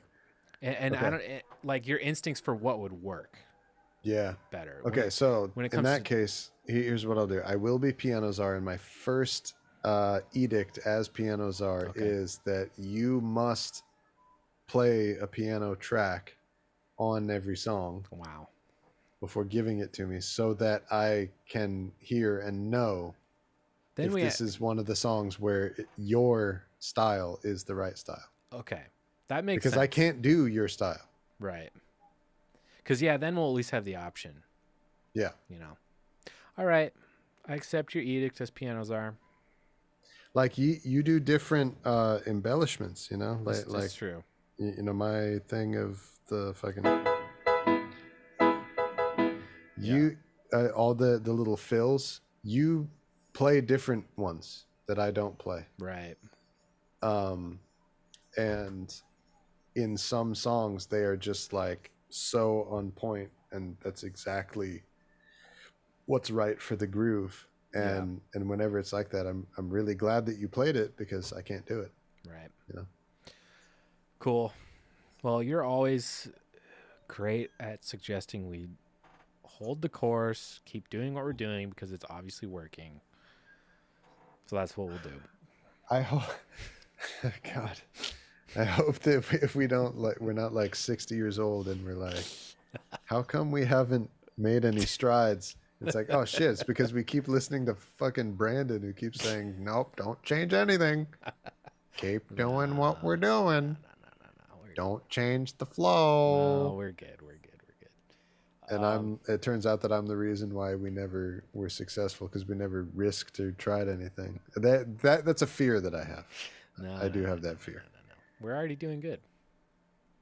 We still have 4 people watching the stream, and we're at That's that is awesome. 4 I minutes consider that and such 30 a huge success. 4 hours and 30 minutes, and there's still people I watching. consider that a tremendous success. I do too. Like, really, you for folks who are streaming, that it's just you are my dream come true. Yes, You 4 folks. my stream come true.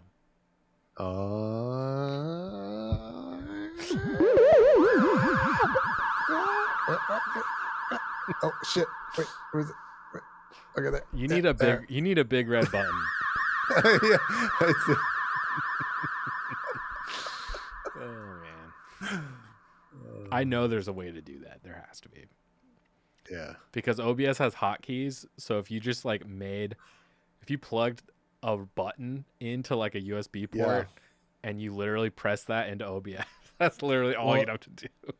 I have like MIDI things on this That might do this it. console. Yeah. I could probably just like map it to a fader. You might be able to do that.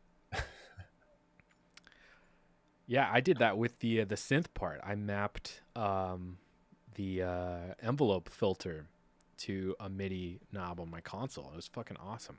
Oh, nice. I love. Yeah, exactly. I was just riding that the whole time. That's And cool. That's the only way to do that kind of thing. That's how they did it back then. Wow. Well, we're getting a lot of people signing off, saying goodnight in the chat. I think they see the writing on the wall. Yeah, you can sense the finality of the session. This is good. Let's stay on Zoom to plan our next stream. And hey, we're thinking, write us, email me, write in the chat, leave comments wherever. What's a good night to stream? What's a good night where you have like 5 hours to listen to reggae with us? Yeah. So we can have a regular weekly thing. Yeah, because I think like having this as something you could like set your watch to is wise and would be cool. We'll probably get a lot more people watching that way.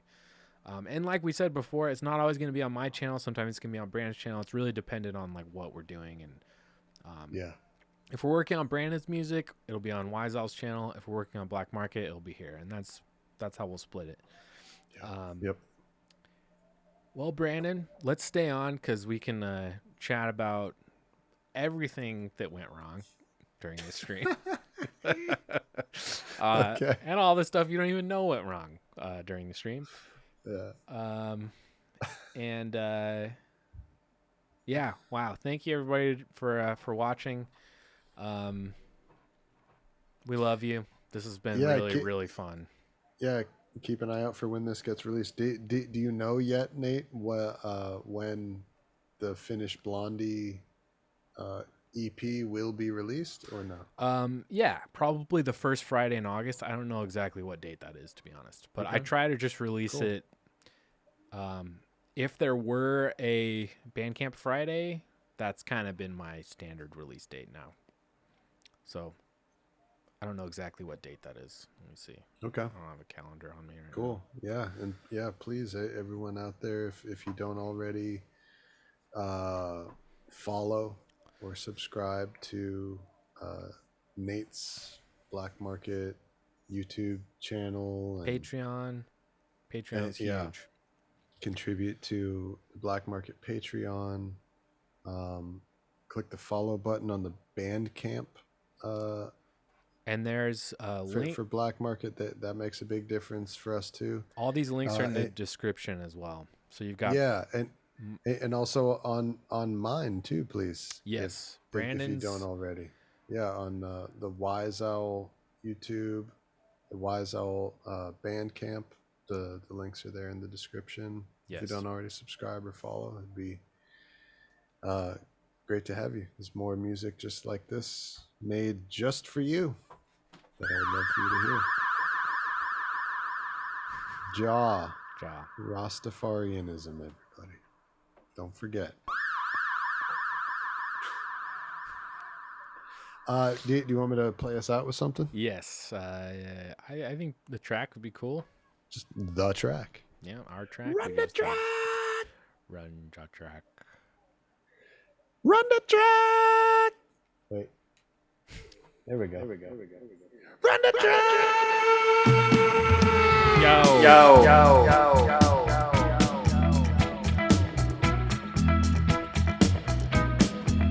Thanks for listening, everybody.